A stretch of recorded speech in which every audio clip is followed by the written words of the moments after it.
Okay.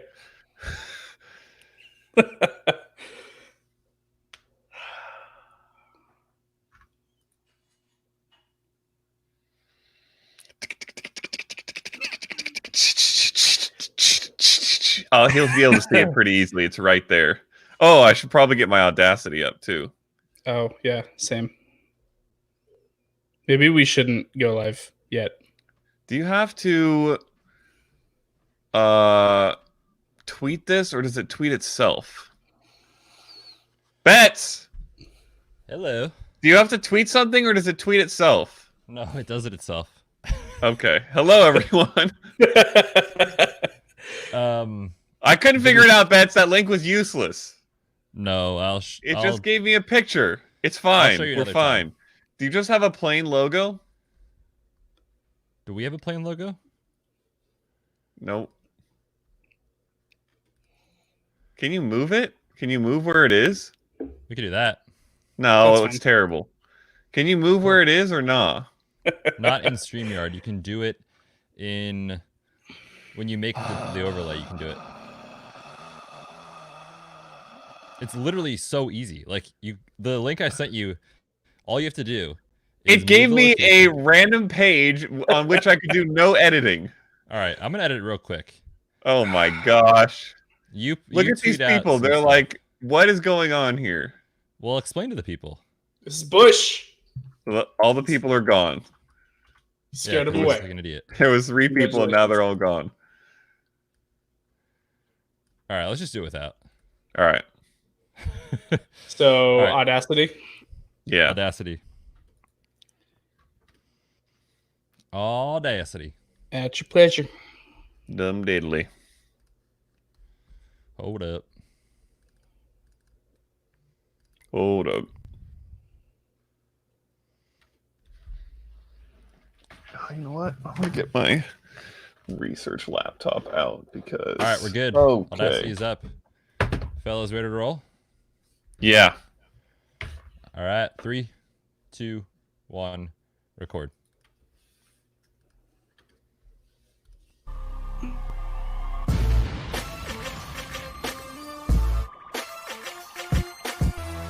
Welcome to the Red Shirts Fantasy Football Podcast with your hosts, Matthew Betts and Matt Okada.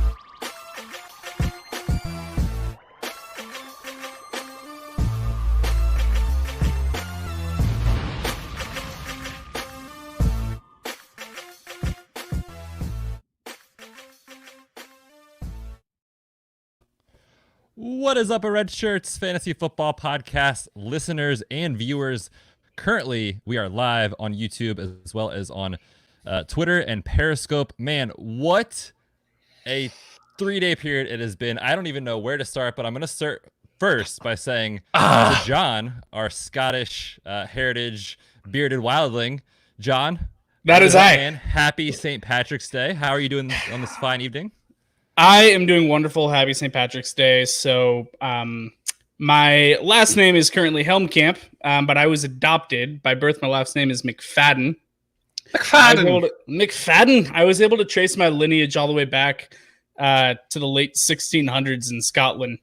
They had a brief layover in Ireland before immigrating to the United States. It's a really, really cool story. Like, there's a excerpt of my great grandfather to the 8th, I think it is, of his journal, basically talking about what it's like coming into the Carolinas and all that. It's this really, really cool story. Fun to be a part of it and to kind of know that background. So it's always been a cool day for me. And I just, it's cool to think about the sacrifices that family made generations ago to get us where we are today. Yeah, important question.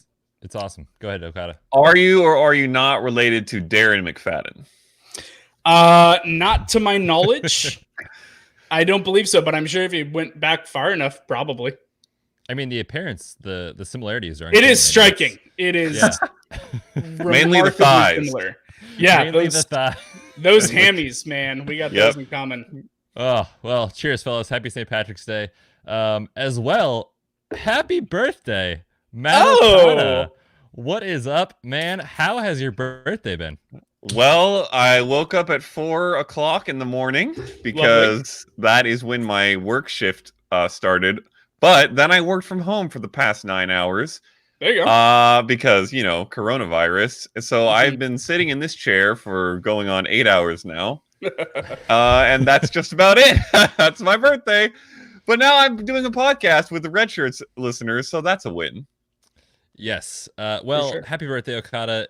It's been a fun 2 years. You and I and Kent kind of started this thing from the ground up. Now we got John on board, and I don't know about you guys, but I'm super excited for the future of Red Shirts. I'm super excited for the year 2020 of this podcast, for the website. Listeners, thank you so much for checking us out, for watching, for downloading, subscribing, all that good stuff. We have a really fun evening planned for you guys amidst the craziness of the world right now in the state of where we're at. I mean, it's just hard to even talk about. Yep. So we're going to skip that stuff. We're going to talk about some fun NFL news, tons of free agency content to talk about. I mean, this show literally could take 3 hours if we wanted it to. I'm it's game. Okada's I got birthday, nothing so else to do. We might do it, honestly. But man, where do you guys want to start? Because this day has been unreal. Now, if you missed any of our previous shows, please go back and check it out. We've already covered Ryan Tannehill a ton on the show, which dropped Monday in your podcast app. John and myself sat down yesterday at about 9 o'clock in the evening to talk about all the news from day one. So if you missed any of that, check it out on patreon.com/RedShirtsPod. But for this episode, for Okada's birthday, for the jersey that he's wearing on the live stream, we have to talk about Tom Brady. I think it's an appropriate place to kick off. Okada, I'm not even going to intro it. Just go ahead. Listen, as you can see, I am wearing the jersey, the greatest jersey of all time. It will be retired in Gillette Stadium. It may go down as one of the most memorable jerseys in sports history, along with MJ's 23 Bulls jersey, obviously. I don't really think there is another one. And it was an incredible 20 years. It was almost the entirety of my football fandom. It was inarguably the greatest run by a single player and by a single franchise in any sport ever over a 20-year period. 6 championships, 9 appearances in the Super Bowl. I don't even know how many AFC championship games, but it was like 17 in a row, it felt like. And it's, I want to say it's bittersweet because I feel good about the end. I feel like it was a nice parting from what I've heard about, Robert Kraft and the conversation that they had.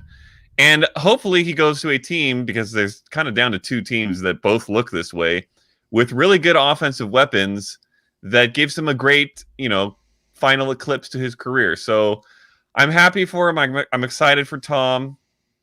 I'm obviously sad for the Patriots and for myself. I haven't cried yet. I imagine it will happen at some point when I'm lying in bed tonight and it hits me and I'll just cry myself to sleep. But yeah, thank you, Tom, for your incredible contributions to the Patriots franchise, sports, the NFL, and my life. And may you have a wonderful time in whatever state you go to next. Ooh, spoiler. Yeah, it's interesting. We are all roughly the same age. There are a lot of people that are currently in our similar shoes, that are currently kind of coming into the industry. A lot of people we connect with on Twitter, a lot of people like that really don't know the NFL without a Tom Brady Patriots team. Yeah. I mean, that's back to, I can remember a little bit of football, before that. I definitely remember games when I was younger. I remember Brett Favre slinging it against Denver, stuff like that. But in terms of a year in, year out, like exposure to the sport and understanding of the sport, things like that, it's hard to remember this league without a Tom Brady led Patriots team. So this is a changing of the guard. And for those that want to rip on Tom Brady and hate the evil empire, I've certainly done my fair share of it. You have to at least respect it. You know what I mean? And that's the place where I come from. It's going to be an entirely new era with Tom Brady leaving New England, and I'm very curious to see how they're going to react to this and what their frame of mind is. Is it retool or is it full down, strip it down, rebuild? It's going to be interesting. Yeah, it's something that I don't think anyone is really knows what to expect or knows what to see coming in the next year or two for the Patriots. I mean, obviously Tom Brady leaving is massive, and you can't even put words to it because honestly, in our lifetime, in our generation, I don't know that we'll see another franchise dynasty that has been that dominant. And I hate the Patriots with a passion because I live in New England, so I can definitely say that I hear it from my friends all the time, coworkers, etc. But you just have to appreciate it. It's honestly incredible. So it kind of is a sad day for the NFL. But I mean, the Patriots in general, man. Okada, feel free to chime in what your thoughts are here. Losing Kyle Van Noy, losing Jamie Collins, losing Tom Brady. I mean, what are we to expect from New England in 2020? I mean, like you said, it's really tough to honestly put any kind of predictions on it because it's going to be so different than it has been, most likely. But there's a couple things I'll say. One, as crazy as it is to think about a Patriots without Bill Belichick or without Tom Brady, the greatest quarterback of all time and the face of this franchise for 20 years, there is still the Bill Belichick piece there. And honestly, for the last couple years or so, especially last year, pretty much everyone was talking about Brady is not what he once was. Belichick is holding this team together. And, you know, he's kind of an average quarterback. If they head into 2020 and get another average quarterback, if they sign, I don't know, there's the market is dwindling, but yes, a Dalton type of guy, or trade up in the drafts a little bit and get a rookie quarterback that can start right away. I don't know who it could be or how far they would go up. Whatever it ends up being, it's still going to be Bill Belichick at the helm, and that's going to mean a lot. From the defensive side of things, I'm not concerned. I'm never concerned about anyone leaving the Patriots. Belichick, if honestly, whatever he's done with Brady, and I don't think it's as much as some people try to make it be, where it's like, oh, Belichick made Brady. Belichick does make that defense. No player on that defense makes that defense or ever has, really. Certainly not since like the early 2000s when it was really the Patriot. Yeah, when it was the Bruschi McGinnis era when you know those guys were actually carrying the team a little bit more. Nowadays, yes, Stephon Gilmore was Defensive Player of the Year, but if we traded Stephon Gilmore away for a couple first-round picks, I would not be surprised to see the Patriots defense still be dominant in 2020, and that's kind of what I expect. I expect them to be good. They've been a top 10, scoring and total defense almost every year for all of time, and I don't think that changes too much without Brady. So I do not know what direction they're going to go at quarterback. They may sign an Andy Dalton. I kind of want them to draft Jalen Hurts, but I don't know how immediate of a solution that is, so they may need a stopgap guy anyways. Obviously, I would love it if they mortgaged everything to go up and get like a Tua, but that would be insane. That'd be maybe expensive. They could get Herbert for a more reasonable price. There's a lot of ways it could go, but I do expect them to be competitive in the division, although the Bills sure are trying to make it tough. Yeah, so good for them. We'll see if they can finally topple us, but yeah, it's going to be an interesting year. Yeah, it's crazy how much is going to change in New England. I mean, you mentioned a couple of rookies that could come in there, potentially Andy Dalton. We were talking in our group chat a few days ago, or probably a week ago at this point, and I was giving Okada a hard time, basically saying like, Andy Dalton and Tom Brady aren't that different nowadays. And I was half joking, but I honestly still feel that arm talent and that sort of way is relatively similar. I mean, obviously Tom Brady's decision making and all that kind of thing and leadership, it's not even comparable, but the arm talent and where he is at as an NFL quarterback from a passing the football perspective is not that different. And if you're telling me that they can get decent play out of a guy like that, I think things are still going to be okay for someone like a Julian Edelman, someone like a James White, maybe N'Keal Harry, potentially, if he can step up. So I mostly will see, if they bring in a veteran, I'll mostly see it as a somewhat lateral move. But if it's a rookie, I mean, if it's Jared Stidham, I mean, we don't even know what kind of quarterback he can be. Drafted, what was it, last year? Later in the draft. I want to say fourth or fifth. Fourth or fifth sounds right. Yeah. So lots to digest probably over the next 24 to 48 hours with that franchise. But let's talk about Brady now with his new home, which as of this point, we don't have official confirmation, but everything is pointing to him signing with Tampa Bay. Guys, we talked about it. John and I did a couple of days ago. Mike Evans. Ooh. Mike Ooh, Evans. hold on. Do we have breaking news? Not breaking, but Jim Trotter just posted this about 15 minutes ago. The Chargers made a serious run at Brady, but barring a change of heart, the team believes it is out of the running for him. Okay. So this is coming down to a Tampa Bay situation. Yeah. So either Tampa Bay or LA, it looks like, are the two possible suitors. Let's talk about both scenarios. First with Tampa Bay. Mike Evans, man, so consistent, so underrated in Dynasty. I mean, with Tom Brady there, I will aggressively drop my Dynasty ranks for the short term. And maybe not Dynasty, maybe more redraft. But the deep ball that Tom Brady is throwing nowadays is not good. I mean, we can just be honest. It's not what Jameis Winston was doing there, chucking it up and giving Mike Evans the chance to win on deep balls. But Chris Godwin, I mean, a slot wide receiver who excelled last year, an up-and-coming talent in this league. Do you guys see it as a major drop-off compared to Jameis, who was there obviously last year? I see it as a drop-off for both guys. And it's just kind of setting the skill, the eye test for Brady and Winston aside. Brady is not going to go out there and throw for 5,000 yards. And no. Maybe 33 touchdowns, but probably not that either. But there's no way he's going to go out there and throw for 5,000 yards, which means one or both of these guys, probably both, are going to suffer from their yardage numbers. And my guess would be that they're not going to throw it as often if they can help it. I think they're trying to improve their defense. We'll see if they get a running back that can carry a heavy load or even any load. But it's going to hurt. I think going almost to any other quarterback would hurt that was available. In fact, probably any other except maybe Dak, but I don't know if I count him. And maybe even Dak. Winston is a fantasy production darling. He gets your receivers fantasy points. So it's going to suck. No matter what, no matter which way they go, it's not going to be great for them. So, yes, I would drop them in my dynasty ranks. I do have one interesting thought. O.J. Howard. Yep.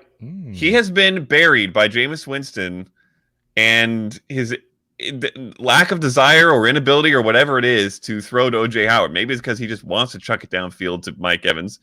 But O.J. Howard has not been what we all thought he would be. Meanwhile, Tom Brady, he has liked probably the most over the tight years. end. Yeah, probably the most tight end friendly quarterback in the last 2 decades in the NFL. He now, loves granted, working the middle of the field. He had the greatest of all time at his disposal, so that helps. But I think while there is a definite drop-off for Evans and Godwin coming up here, if Brady goes there, there's a chance that Howard gets a tiny bump or at least stays lateral relative to the other guys.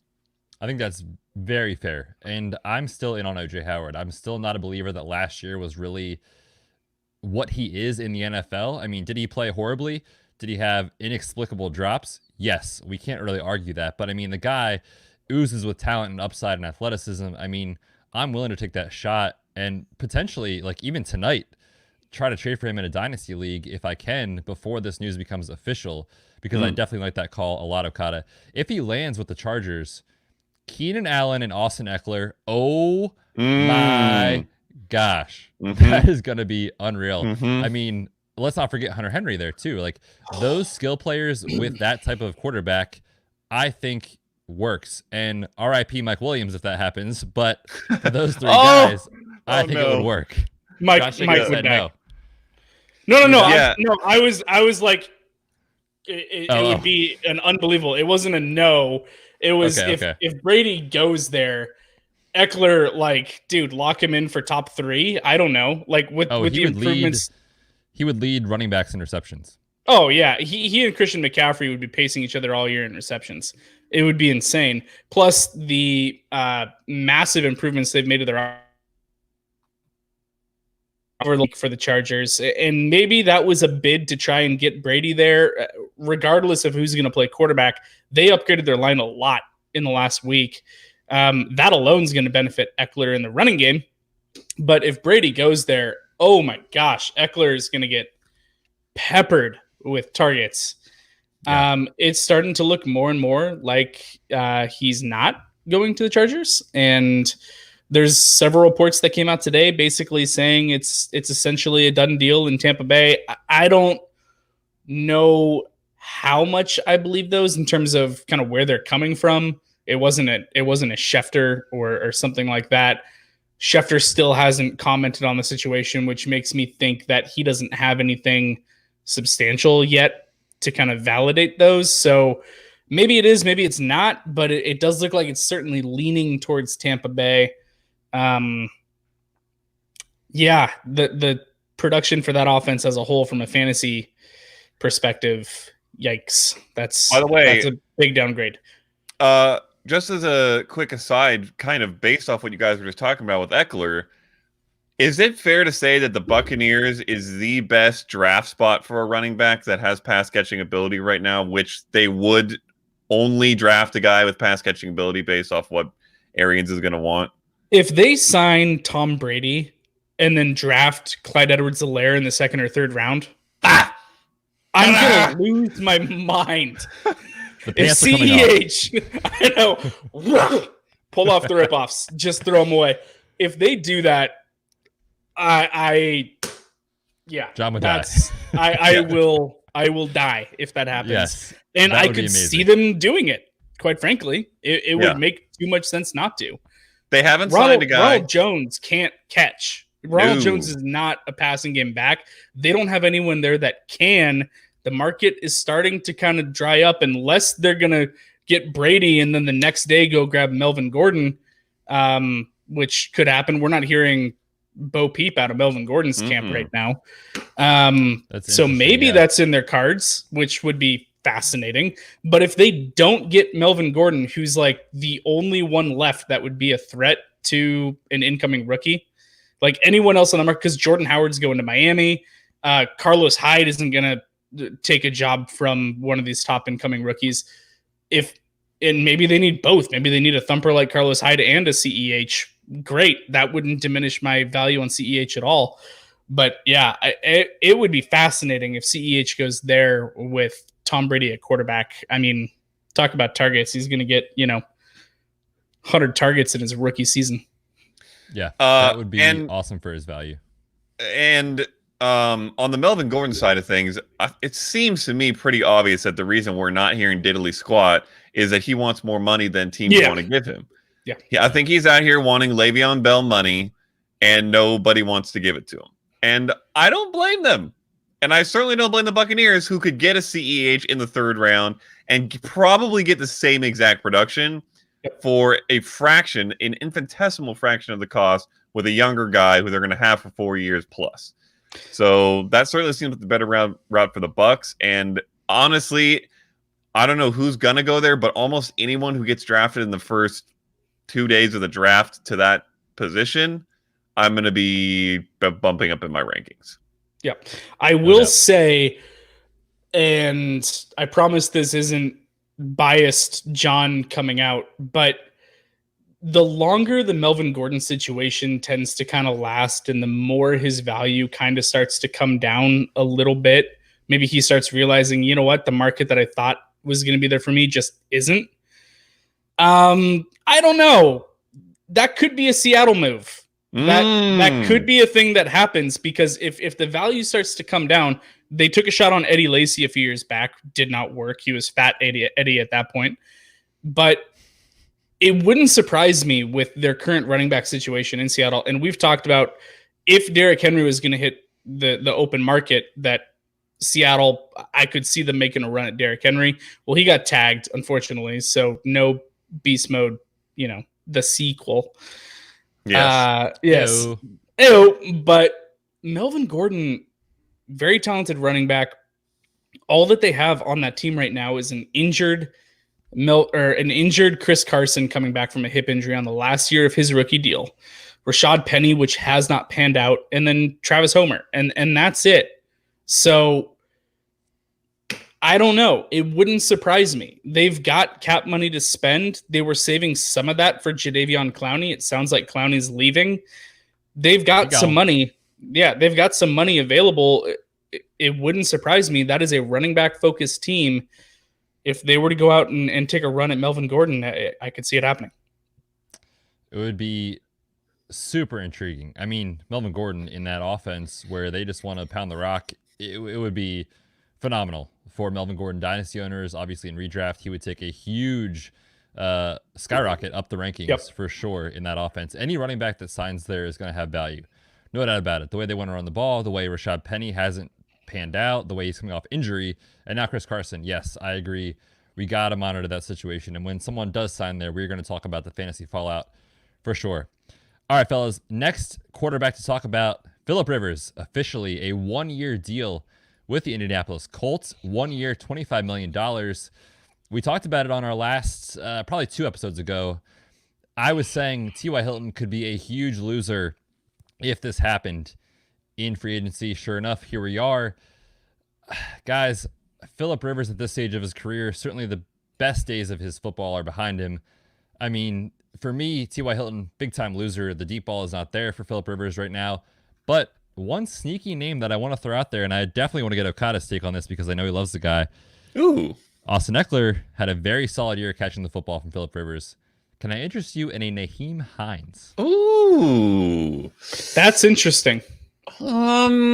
Yes, you can interest me in that, Betts. You certainly can. Yeah, I am a Nyheim Hines fan. He is a valuable piece. He has been already in PPR dynasty leagues. He's a guy you can put in your flex all the time. Sure. If they go to a situation where Phillip Rivers wants to throw it to the running back a lot, which is possible, I could certainly see him benefiting. It could also be something that helps Paris Campbell a little bit.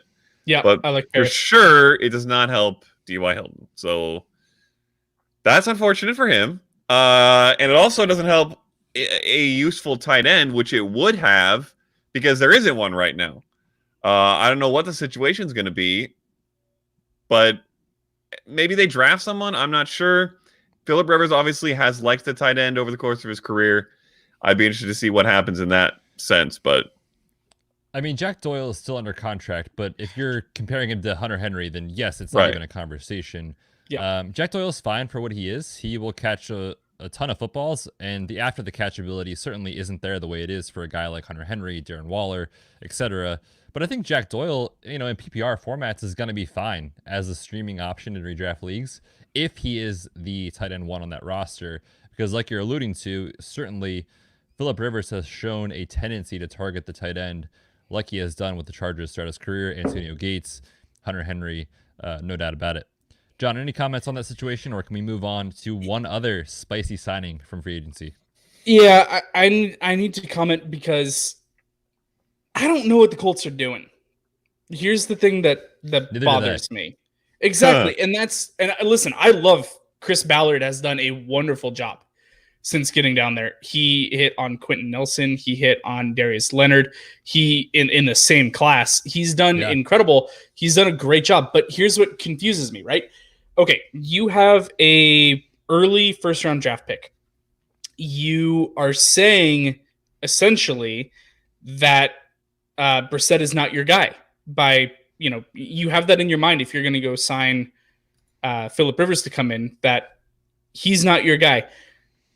If you're going to build for the future, which essentially you're saying you're going to do by only having a 1-year contract on Phillip Rivers coming in, why are you giving him $25 million, losing your early first-round draft pick because they traded that for DeForest Buckner from the San Francisco 49ers, which Buckner's an amazing piece on defense, absolutely. But you need to get a quarterback that's going to be the successor after next season because you're only bringing in Rivers for 1 year. Are you trying to win now, or are you trying to build for the future? Which one are you doing? Because it doesn't make any sense. Like, if you're giving up your early capital for a stud defender That tells me that you think that you have a team that can win now. If you're not doing that, it just, why aren't you holding on to that pick and doing what a lot of people thought, which was going to be to go out and try and get one of the top quarterbacks in this class, maybe a Jordan Love that you think could sit for a year. If you're going to build towards the future, then why aren't you just rolling with Jacoby Brissett for one more year, potentially getting yourself a little bit of a better draft pick next year for it? Just, they're conflicting. It doesn't make sense to me. I don't know which route they're trying to go right now. Yeah. Well, I mean, the signing, I think, of Phillip Rivers tells you where they're going. I think they can win and they can push for a division title and they can push for playoff seeding in the next 2 years. I think that's what that tells you. And I don't know if that's correct. I'm just saying I think that's where their mindset is. Well, the AFC South is very wide open. I mean, wide open. Anyone can win that division. Yeah, and it feels like literally every year it's 9-7 wins the division. Yep. It does. 10-6 maybe, but yes, I think that tells you that they think they have a strong roster that can compete. Whether or not that's true, again, I don't know, but we'll find out pretty soon with the moves they make in the draft, continuing free agency. They have other holes to fill, but the offense seems to be set in place from a skill position standpoint. The offensive line is very good. Obviously, they have bring in Phillip Rivers. The running backs are set. They have wide receivers. Certainly, some have question marks, but they do have some guys in place. I don't know. I mean, they're going to be okay. I don't think they're going to absolutely flop, but I'm not putting any money on them to win the Super Bowl, or I don't think they're going to make a deep run in the playoffs. I think there's other AFC teams that are well ahead of them. So the Phillip Rivers signing, to me, I also agree, is confusing. Phillip Rivers is Jacoby Brissett at this point. That's how I feel from a talent perspective, from where they're at in their career. Phillip Rivers, no doubt about it, has been a way better quarterback in his career. That's not the conversation. It's right now. And I don't know if this is an upgrade at Phillip Rivers' stage of his career. It's a $25 million lateral move. Yeah, it doesn't make sense. I agree. Okada just gives a thumb down. All right, fellas. One other quarterback signing to talk about here. Teddy Bridgewater over to the Carolina Panthers for 3 years, $60 million-ish is what our show doc says. Yeah, I believe that because of the signing and the potential for bonuses and incentives and that kind of thing. But essentially, it's about $20 million a year. It's a good contract for a guy like Teddy, who, as of 5 years ago, was potentially out of the league because of his gruesome knee injury. But here he is. He's paid to be the starter. And now we have rumors that Cam Newton has the ability to seek a trade. And if you missed the drama today on social media, Cam Newton did not hold back. And of course, timeout. Cam, stop with these stupid cryptic what is that characters. It takes us twice as long to read because they're not real letters and confusing as hell for everyone else. But in this situation, I mean, Cam is out in Carolina. Teddy is in. Guys, let's talk about Teddy as a quarterback here. Do you think he, as a starter, is good for what this offense needs? I think he's a lot better than what they had last year. I mean, Matt Okada is better than Kyle Allen. Exactly, but that's the thing. You've got people that were going into this year, and the way that people are hyping DJ Moore and Curtis Samuel because his yards per route run and averaged up the target and all that, you have all of this hype around the position players there with huge question marks at quarterback. Teddy Bridgewater isn't going to be any worse. Like, Teddy Bridgewater is going to be a slight upgrade. He looked good in his time with New Orleans last year. I think it's always tough to ask a quarterback to step in mid-season, even though it was early in the season, but to come in as a backup to an injured quarterback, that's a tough transition to make. And he did fine. He looked good. He had a good grasp on the playbook. Not only that, which coach is it that was with the Saints last year that's now with the Panthers? It's not, is it the quarterback coach that went? They have one coach that went with them. I'm trying to think of what it is off the top of my head. Yeah, I'm not sure. But there's some congruity there with him coming into that system. I know that I can't think of it off the top of my head. But giving him an entire offseason, giving him a multi-year contract to be like, listen, we're investing in you. You're our dude. We think you're promising. We've got a young cast of characters around you. Like, let's build from here. They have Matt Rule down there, and then they have the passing game coordinator from LSU, whose name I'm trying to blank on. He's now the offensive coordinator. It's a really interesting matchup. It's a really interesting pair. I just saw that they re-signed Trey Boston at safety, so they're investing to kind of keep some of those skill players on defense as well, which is good. I think that it's fine. I think for Teddy Bridgewater, it's probably the best scenario that he could have gone to with the weapons that he's going to have around him and with the continuity of the division. He's staying in the same division, things like that. I think it's the best case scenario that we could have expected for Bridgewater. Personally, I took him in a dynasty startup about a month ago because I expected him to get a starting gig, and now he does. So I'm excited to roll with that as the third quarterback on my roster. Yeah, and just to comment real quick, you were referring to Joe Brady, I believe, is the yes, thank you, offensive coordinator now coming from Yep. LSU. Really elevated. Oh, hey, really Joe ironic timing. Carolina's giving former Saints quarterback Teddy Bridgewater 3 years, $63 million. So there's the so now we exact have the numbers. official terms. Yeah, 63 mil. 21 a he's year. paid to be a starter in the short term. Do I think this takes them off of a franchise that's going to look for a quarterback in the draft? Personally, I don't. I think they still could address the position and see, is Teddy the real deal? He hasn't started for a team for an entire season in a very long time, and that's certainly a question mark, no doubt about it. Let's talk about the fallout there for the pass catchers. I mean, sorry, go ahead, John. You have your finger up there. Adam Schefter, Tampa Bay is the expected landing spot for Tom Brady, barring anything unforeseen. There's no signing date or announcement officially set up, but Brady is expected to be a Buccaneer. Mm. All right. There you As we discussed earlier, Mike Evans, RIP. But back to Carolina there.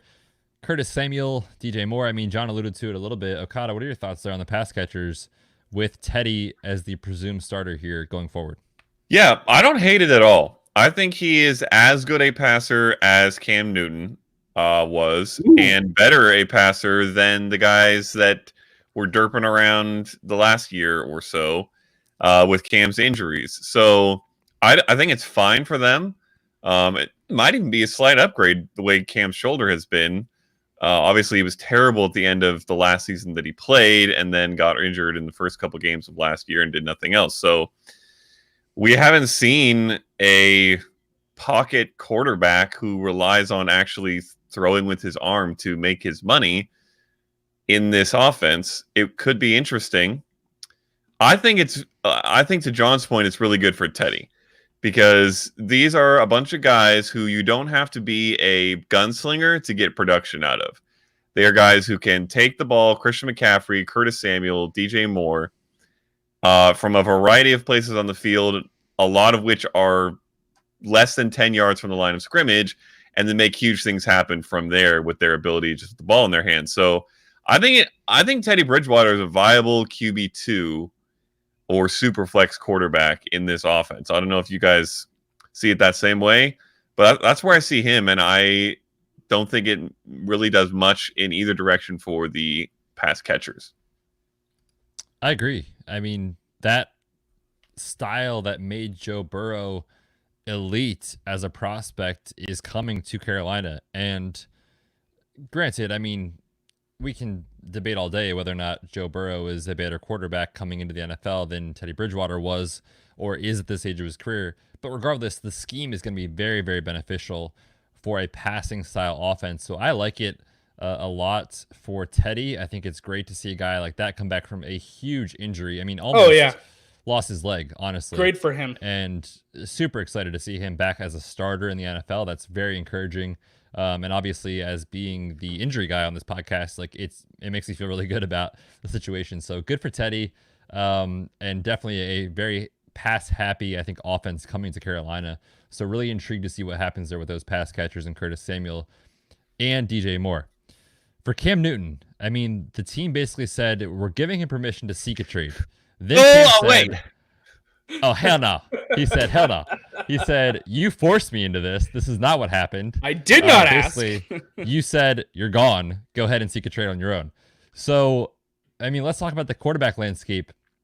The openings right now are potentially Chicago Yep. the Chargers, the Patriots, and maybe a little bit the Buccaneers, but that seems like Tom Brady's locked it up. Yeah, Like, it's tough. where is Cam gonna go? Dub Bears. It could It's be. tough. I could see it being the Chargers, if for no other reason than they need to get someone who's going to draw fans to their True. new stadium, their half of a new stadium, which may not be done the way that freaking coronavirus is going. Cam Newton might be that. He is a personality. He is a star, or at least has been a star in recent years. That kind of would make sense to me. If he goes to the Bears, I mean, listen, I'm not a fan of Mitchell Trubisky, but are you going to have... How many wins does Cam Newton give you over Mitchell Trubisky, really? A lot. Really? I think Cam is, a healthy Trubisky won Cam. 8 games last year, or at least the Bears did. No, the The Bears Bears won defense 8 won games. 8 games. Okay, but Trubisky how was many lucky. wins is Cam Newton going to add to that? Are they going to be a 10-win That's a team 10 with and Cam 16. Newton? It's a They 10 could- and 16 I with agree. Cam. They could definitely Half a Absolutely. shoulder 16. Cam? Yes. Listen, half a shoulder Cam is still more accurate, has more athleticism, and I don't turns know the if ball either of over those things are less true. than Trubisky. He might turn the ball over a little bit less, but Trubisky is athletic, and Cam has never been accurate. How many times was Allen Robinson? Okay, it's not only accuracy, it's ability to read the defense. How many times did Allen Robinson just straight up disappear off of Trubisky's radar last year? He's standing on the sidelines, waving like a maniac, asking for the ball, and Trubisky's looking over at freaking Anthony Miller in double coverage. Like, A-Rob's wide open for a first down, waving frantically and not getting the ball. Cam's not going to miss A-Rob. He's got some issues. Cam's not a perfect quarterback. I know that.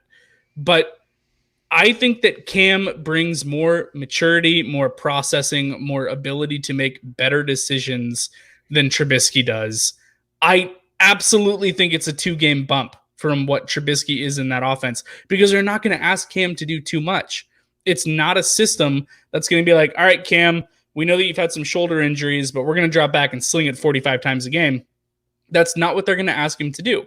Make the good decisions, play with a good defense, hopefully keep the ball moving down the field and get first downs, and allow David Montgomery to actually get some traction as a running back instead of just going 3 and out half of your drives.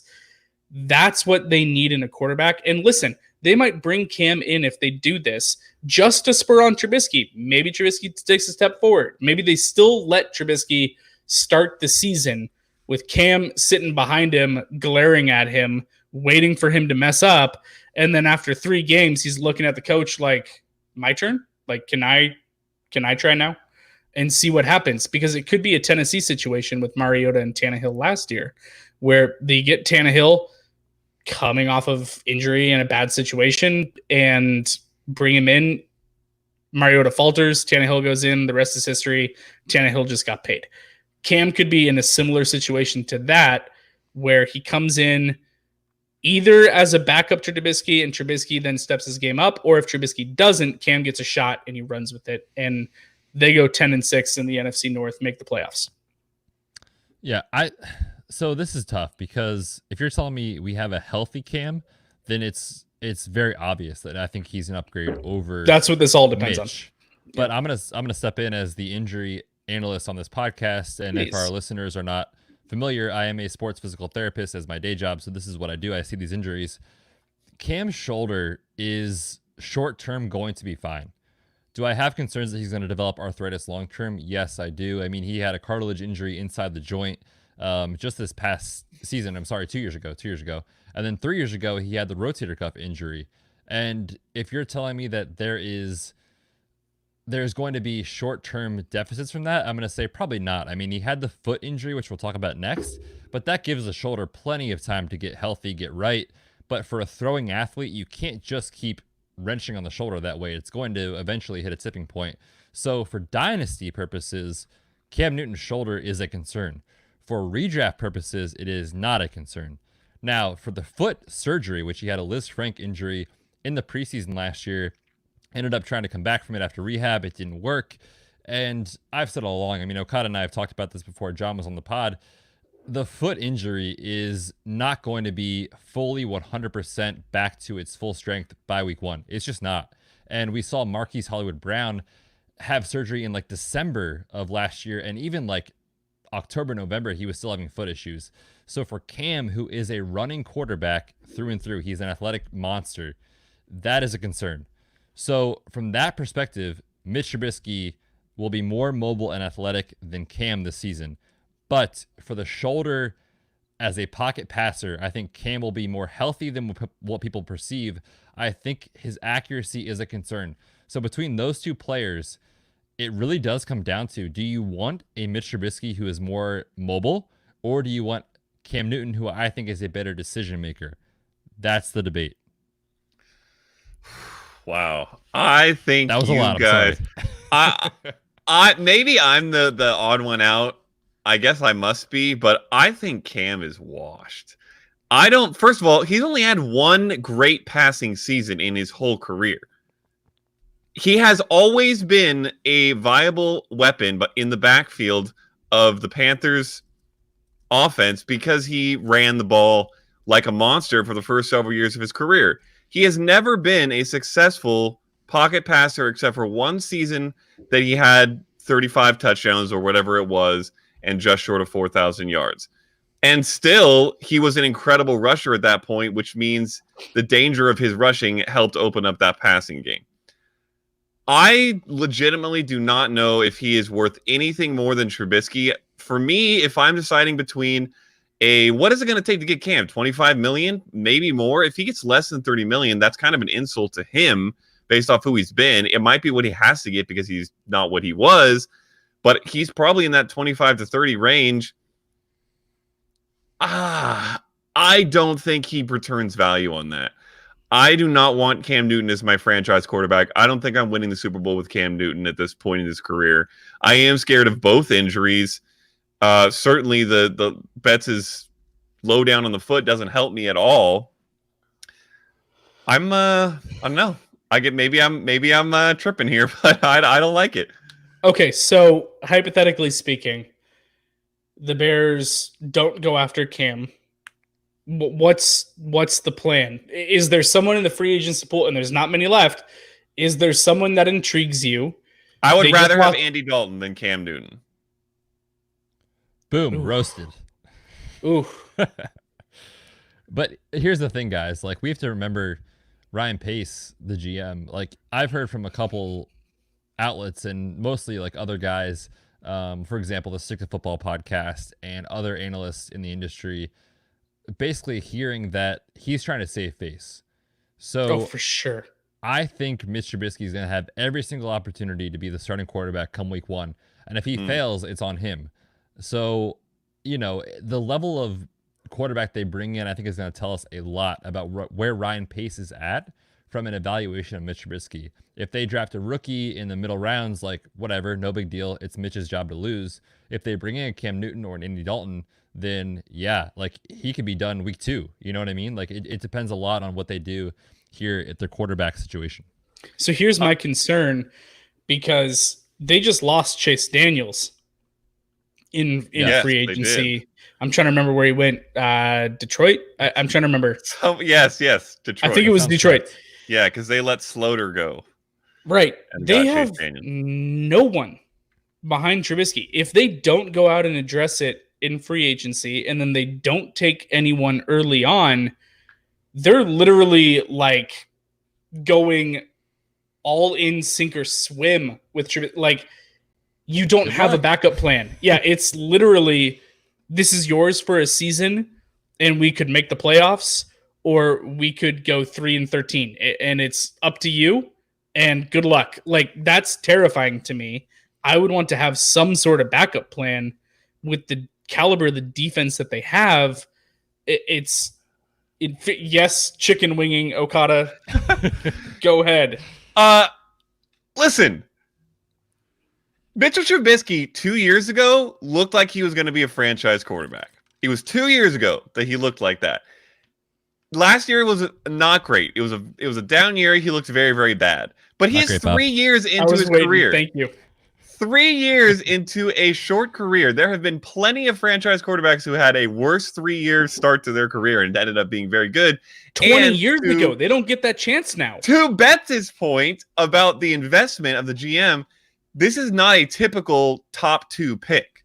No, they gave. This the is farm a guy, they gave everything, a disgusting amount of trade value to get Trubisky, which makes it even more necessary that they make him work.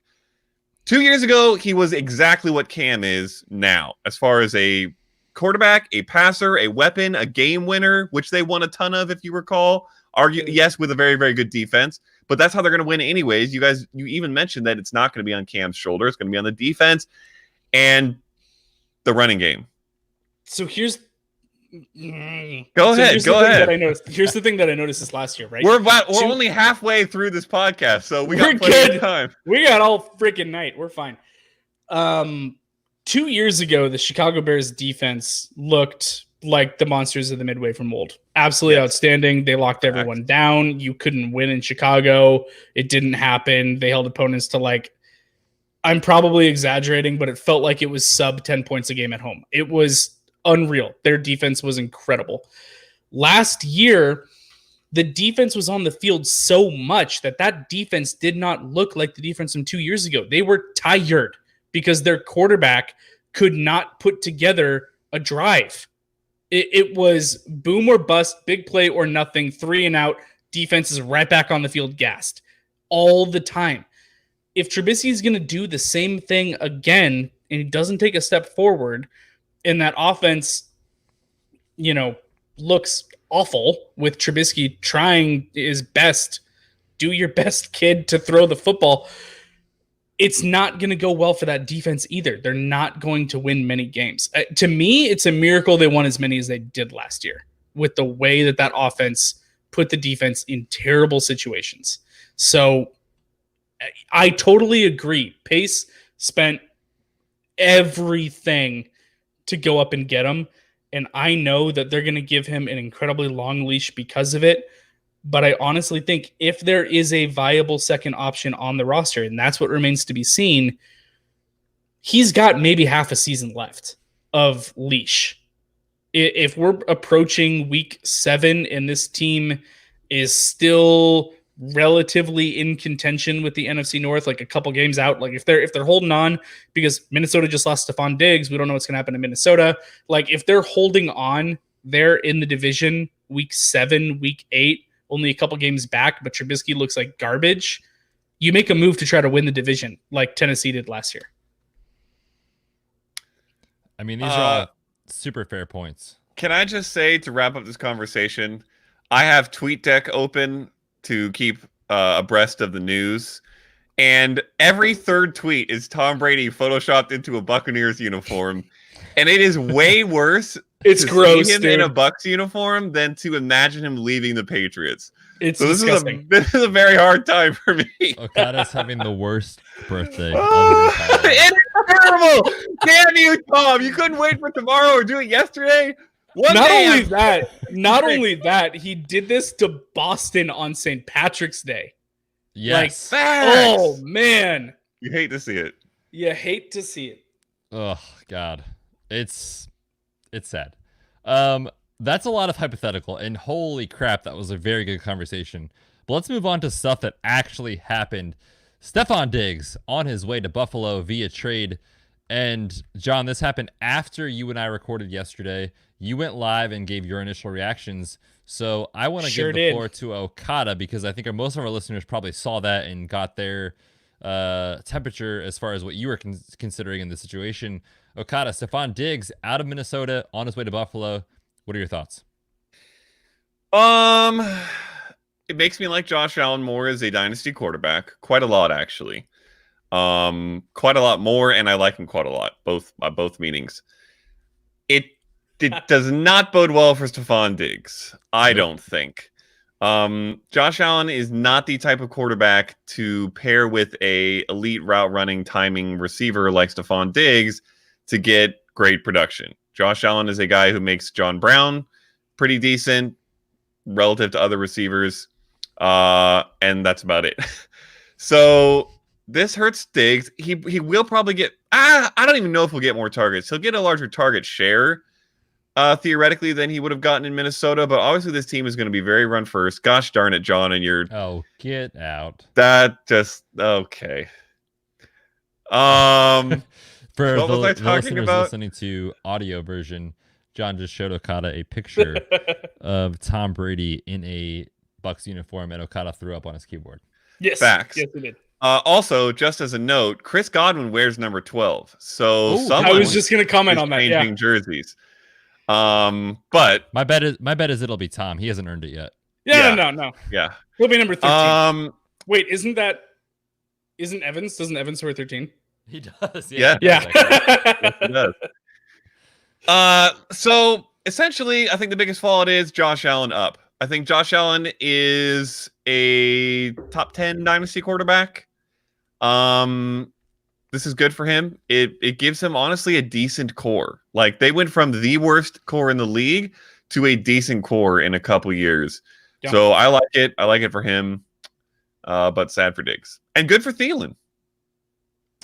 Definitely good for Thielen. I mean, you leave behind the target share for Stephon Diggs that he had there, and Thielen is the guy with Kirk Cousins, who John and I just talked about last evening on the podcast for the Patreon crew, was that he was an underrated asset in the NFL. I mean, meaning like he was winning games for them. He was playing very well at a high level.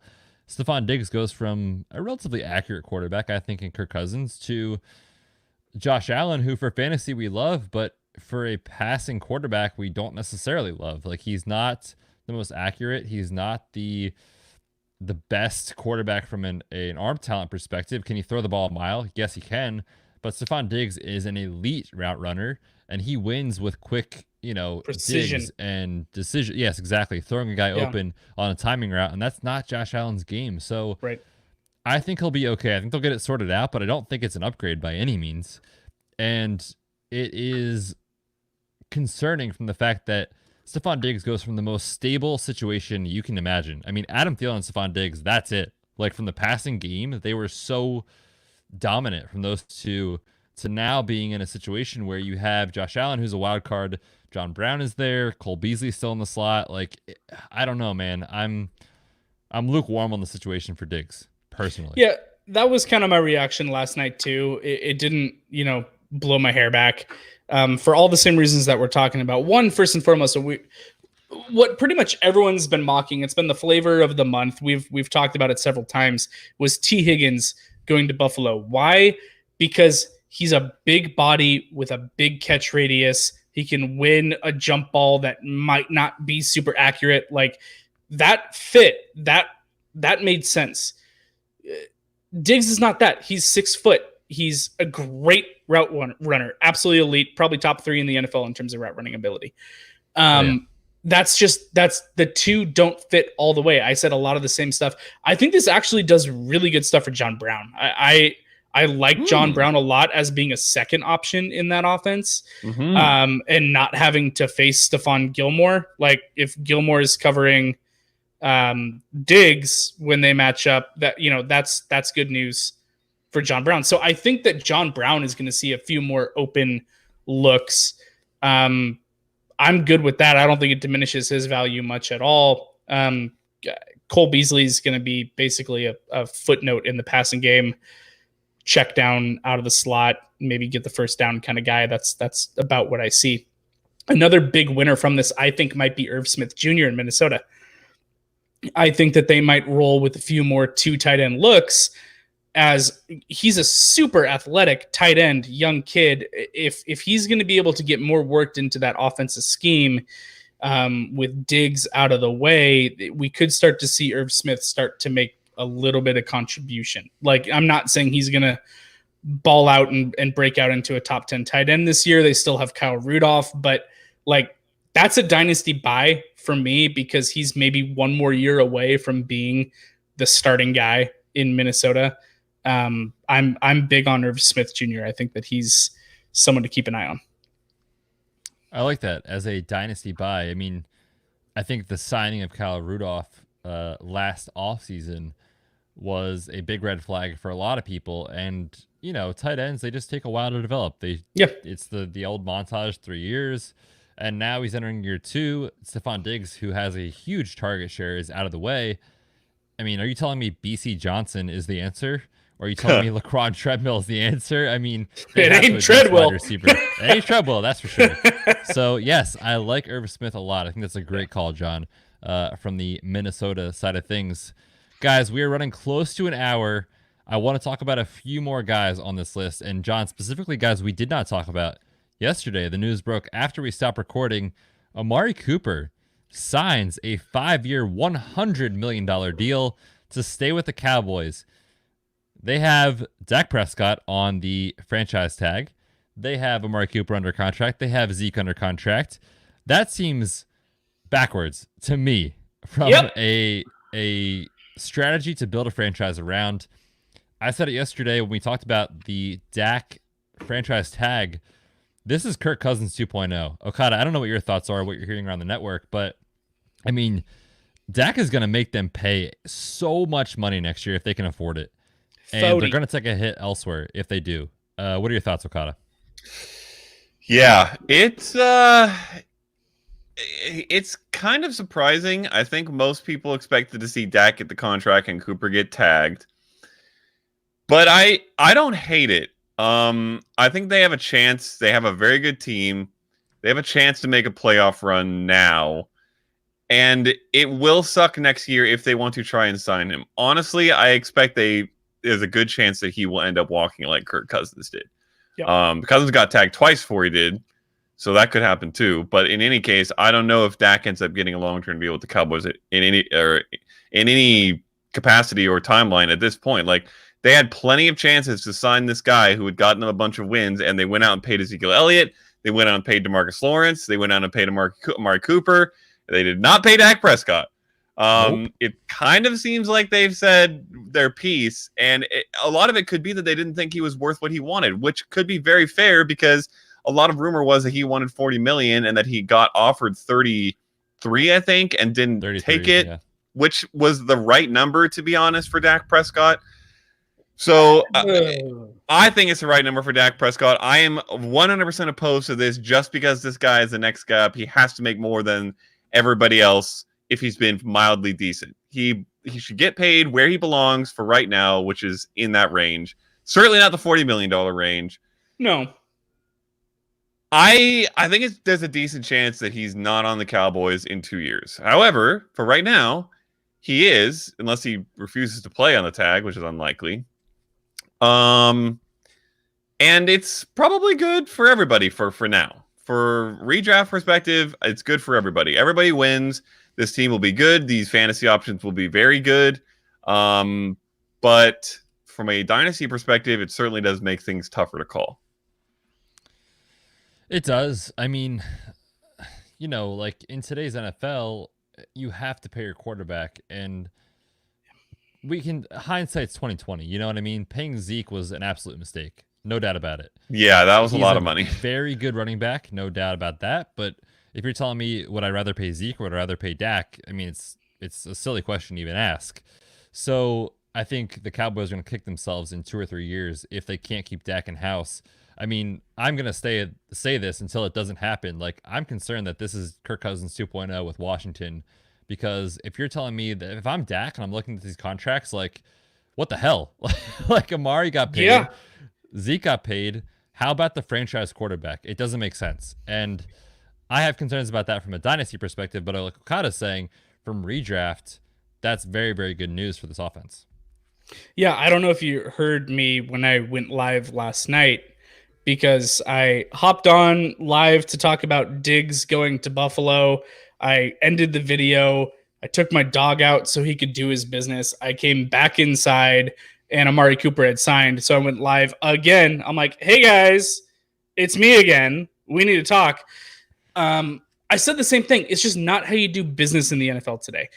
If I'm Dak Prescott, you're meaning to tell me that a wide receiver you're giving $100 million to, but you're not going to increase the offer to me by $3 to $5 million per year from where we were. Like, he was getting offered, and the reason that I kind of scoffed when you said that's the right number for him is because it was the exact same number as the tag value. That's an insult. It's like, okay, well, this is why? Because why is that an insult? The tag number is based off the top 5 quarterback salaries from the last few years and then put onto this salary cap. He's not even a top 5 quarterback. If anything, that's a compliment. No, and I get that element of it, but if I'm Dak, it's like, listen, you're either committing to me long term or you're not. Yes. If you're committing to me long term, it has to be more than the tag. If you're not going to give me more than the tag, I have no reason to accept it. From Dak's standpoint, Dak did himself great. Dak did an amazing job by just going, okay, so I get $33.5 million on the tag, or I get $33.5 million by signing the extension. That's a tough call. I'll go 1 year on $33.5 million and then have Deshaun Watson and Patrick Mahomes both get paid in the next year. And then suddenly $40 million's not going to be out of the realm of possibility for Dak next year based on those guys resetting the market. So Dak, good job. You did great. You're going to end up getting your money. From a franchise standpoint for the Cowboys, you done messed up because you pay your quarterback first. And that's the thing. The same day that they could not come to an agreement and they tagged Dak later in that night, you give a 5-year, $100 million contract to a wide receiver.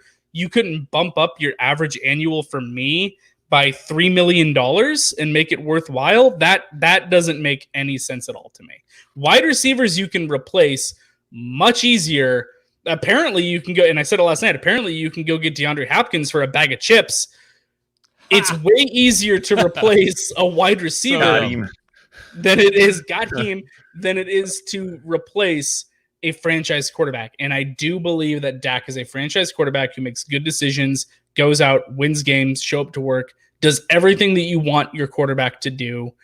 I believe that he deserved to get extended, and Dallas is going to be kicking themselves this time next year. Okay.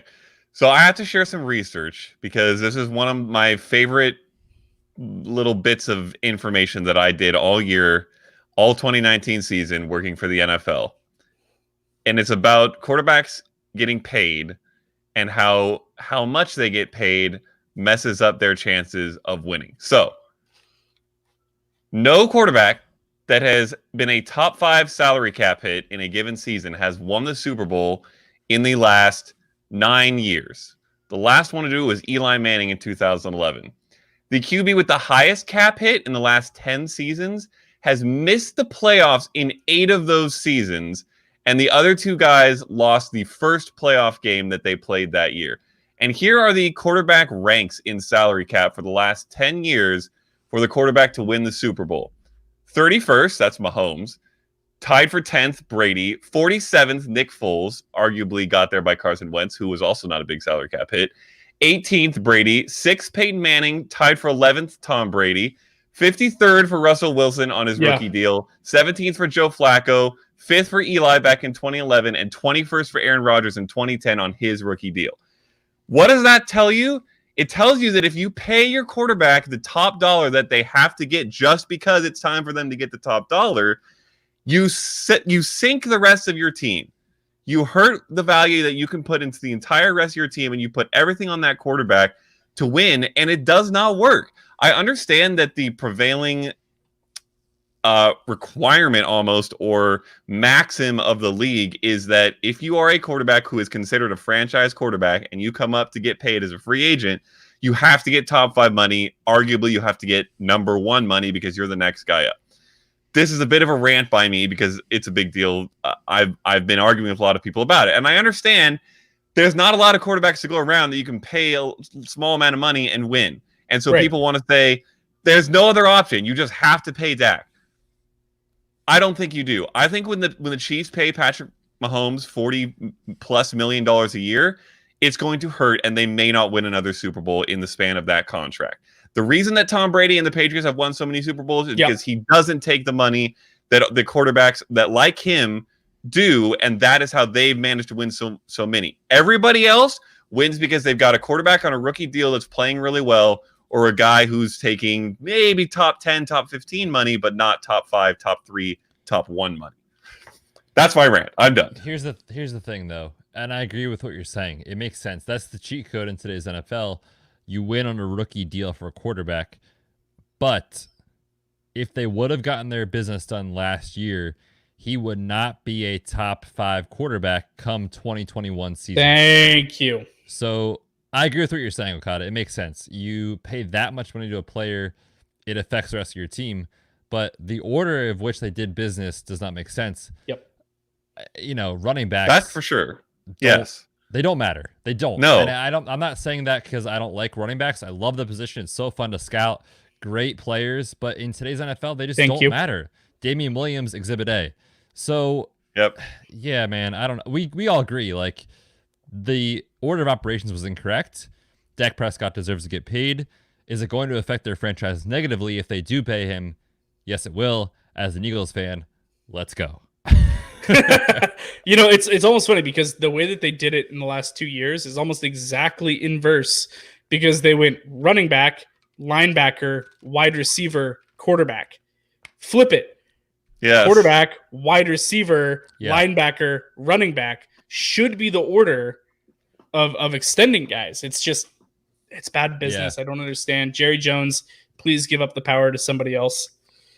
Never. He won't. Senile old man. Got him. Got him. All right, fellas. Well, wait. I'll tell you what. We are going to keep going on the podcast. If you're on the line, we are.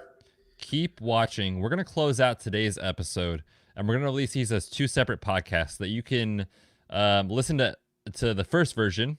Take a break, do some errands, do some work at home, whatever you What errands? What errands? To do, man. All the stores are closed. They've got nothing to do but listen. What about yard work or clean the house? You're not allowed to go outside. Good time for yard work, honestly. But we are going to release these as 2 separate podcasts because an hour and 10 minutes is kind of long. And so we're going to release it as 2. You can take a break in between. So keep watching on the live stream. We're going to close out on the podcast for listeners, and then we'll come right back and we'll reintroduce the show again. Fellas, it was a ton of fun in this podcast. I mean, we have free agency all over the website. We have more to talk about, so please subscribe to the YouTube channel. Please follow us on Instagram, RedShirtsFF Pod, on Twitter, RedShirtsFF Pod, and of course, follow all of us at Matt Okada, at The Fantasy PT, at JCW Helmkamp. Guys, until next time, we are the Red Shirts.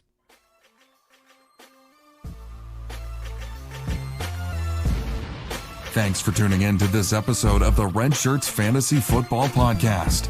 Hit us up on Twitter at RedShirtsFFPod and check out our website, RedShirtsFantasyFootball.com.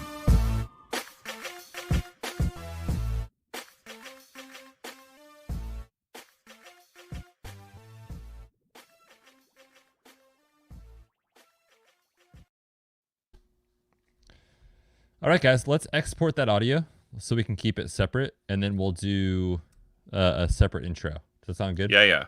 Sounds good. All right, that's done. And then export.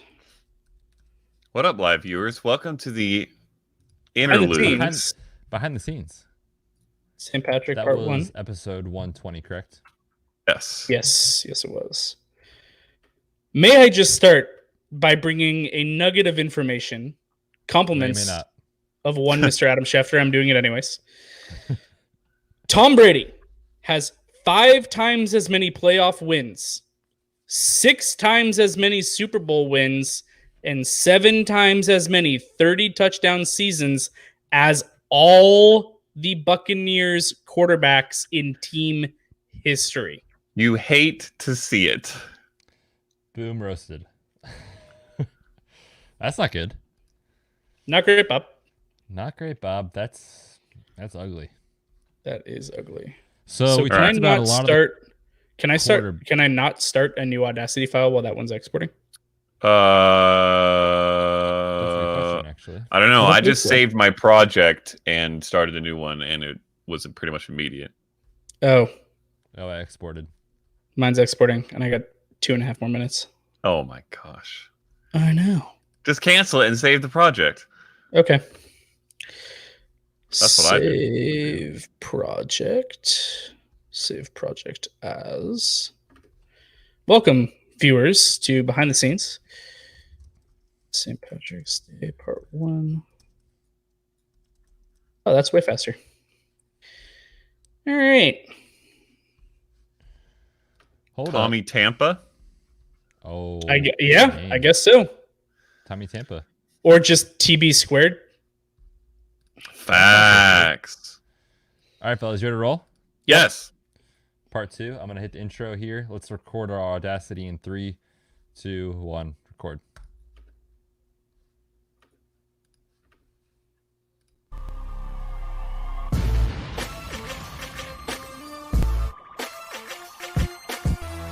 Welcome to the Red Shirts Fantasy Football Podcast with your hosts, Matthew Betts and Matt Okada.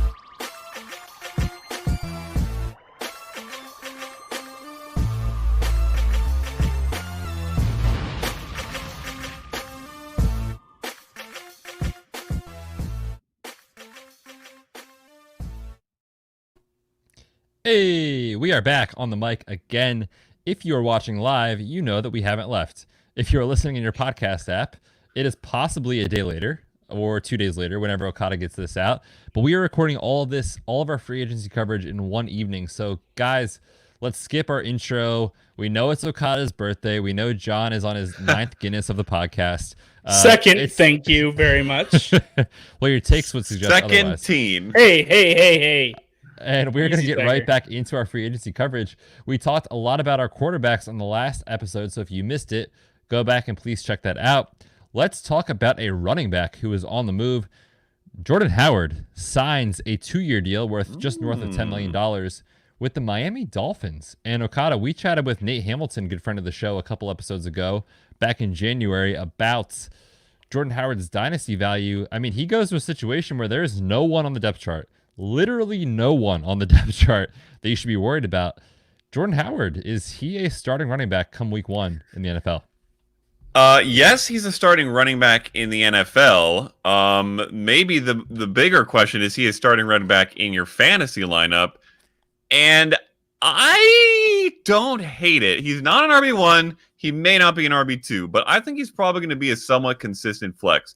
The way we're seeing the Dolphins build their team right now, and they are being aggressive in free agency. Good. Holy So good. mackerel. Yeah, I love it's been amazing to watch. And this is all aside from the fact that they have the most picks in the draft, including 3 in the first round. So we could see the Dolphins challenging the Bills and the Patriots. This could be suddenly one of the best divisions in the NFL. I don't know. I don't think it's going to happen really that quick. But the point is that the way they're building their team is strong defense, and now they went out and got Jordan Howard. And that plays well with that game plan. The Brian Flores game plan, who comes from a defensive background, is we're going to play good defense, and we're going to try to run the ball with a guy that we know can tote the rock 250 times and be a reliable guy and score touchdowns. And that's good for Jordan Howard. And like you said, Betts, there's not a lot of competition.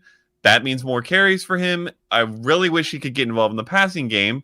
So he's Jordan Howard. He can't catch the ball. I don't know what to tell you. Sorry. And it will certainly depend on what they do, obviously, at quarterback, probably in the draft. Because if they get a guy we all love, like a Tua, that's going to be nice. If they, for some reason, miss that or trade out of it and they ended up, with a Jordan Love or completely punt for this season on quarterback, that is not going to help Jordan Howard's value. He needs his team to be competitive at least a little bit to have a chance. So hopefully they do that. And if they do, I think he's probably a top 30 running back in fantasy. So here's the deal about Jordan Howard. This whole offseason for Miami, what they've done in the last couple of days, how aggressive they've been on defense, I love it. Good job. Fantastic. It's less that you need to address come the draft. What's so great is that they address so many needs on defense, and they've got 3 first-round picks. They are absolutely poised as the best team to move up and take Tua. With the draft capital that they left themselves to do, you went out and you took care of defense. You signed a good veteran running back. You can go get Tua in the first. It might take 2 of your first, hopefully not all 3, to move up and get that deal done to take Tua. And then you can still take another running back in the draft because they're going to need more than Jordan Howard and Kalen Garbage in that backfield. Also known as Kalen Balaj. Yes, For Garbage. those of you who don't know. awful running back. Not good. Savage. I'd be in the I still want that to happen. And I still think that Jordan Howard is going to find him in a big old Groundhog's Day mess of last year, where he was on a team with a young incoming rookie, did very well for the first half of the season, had a injury, a rookie came in and stole that job from him. That's probably what's going to end up happening in Miami. So I'm not investing too highly in Jordan Howard. I do have him on a couple rosters and I'm holding because I think that he's going to start the year in a good position. And if he takes a stranglehold on it and the rookie can't step up and prove to just take the job over, then yeah, I agree with you. I think that he's anywhere from 25 to 30 in terms of running back ranks going forward. That's fair. I think he'll be on the flex radar for most of the season. Yeah.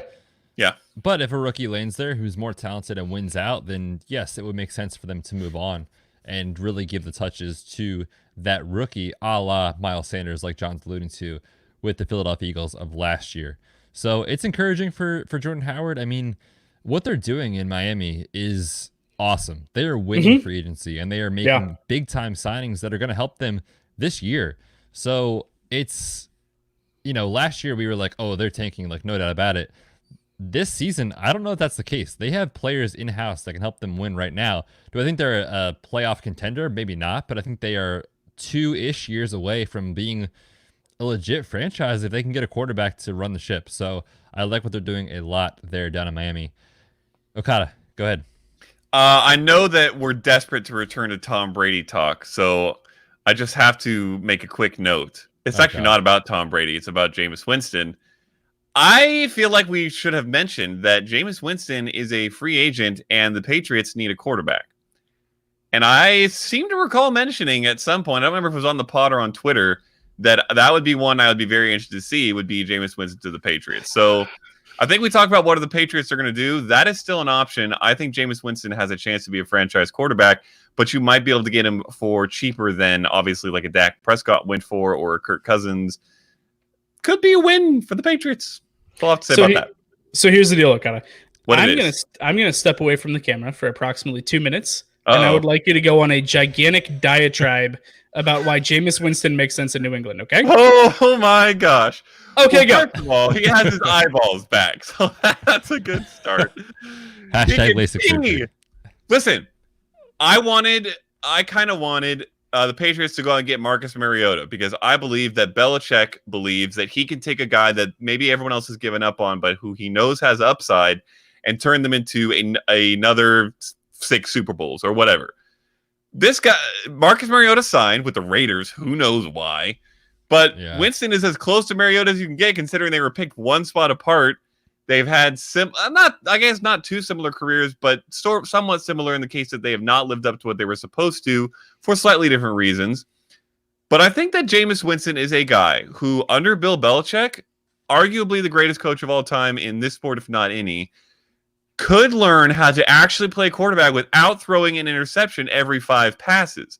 And if he does that with his arm talent,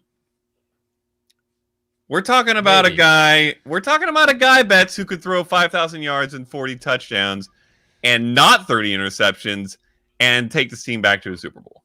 Yes, it's perfectly possible. timed. Thank you. I mean, we're talking about potential range of outcomes, and it's there. But if you're telling me if I have to choose one side of that argument versus the other, I say probably not. Probably not Jameis to the Pats, or probably not Jameis as the franchise quarterback. Probably not 40-20. Oh. Yeah, we're back to that. No, listeners, if you missed it, we're referencing a previous podcast where Okada said 40 touchdowns, 20 interceptions is possible. Big John facts. said, "You idiot, no possible way." I said 36-24. So this is actually really typical. Okada and I juxtaposed. Yeah, and Betts playing Switzerland Yep. and sitting in the middle. I love it. But for Jameis, like, I think he does need the coaching to get him there. No doubt about it. And is it going to be the Patriots? maybe. And if there's an offensive staff that can do it, it is the Patriots. So I like that call from a what he needs perspective in the NFL. But I don't know that he is.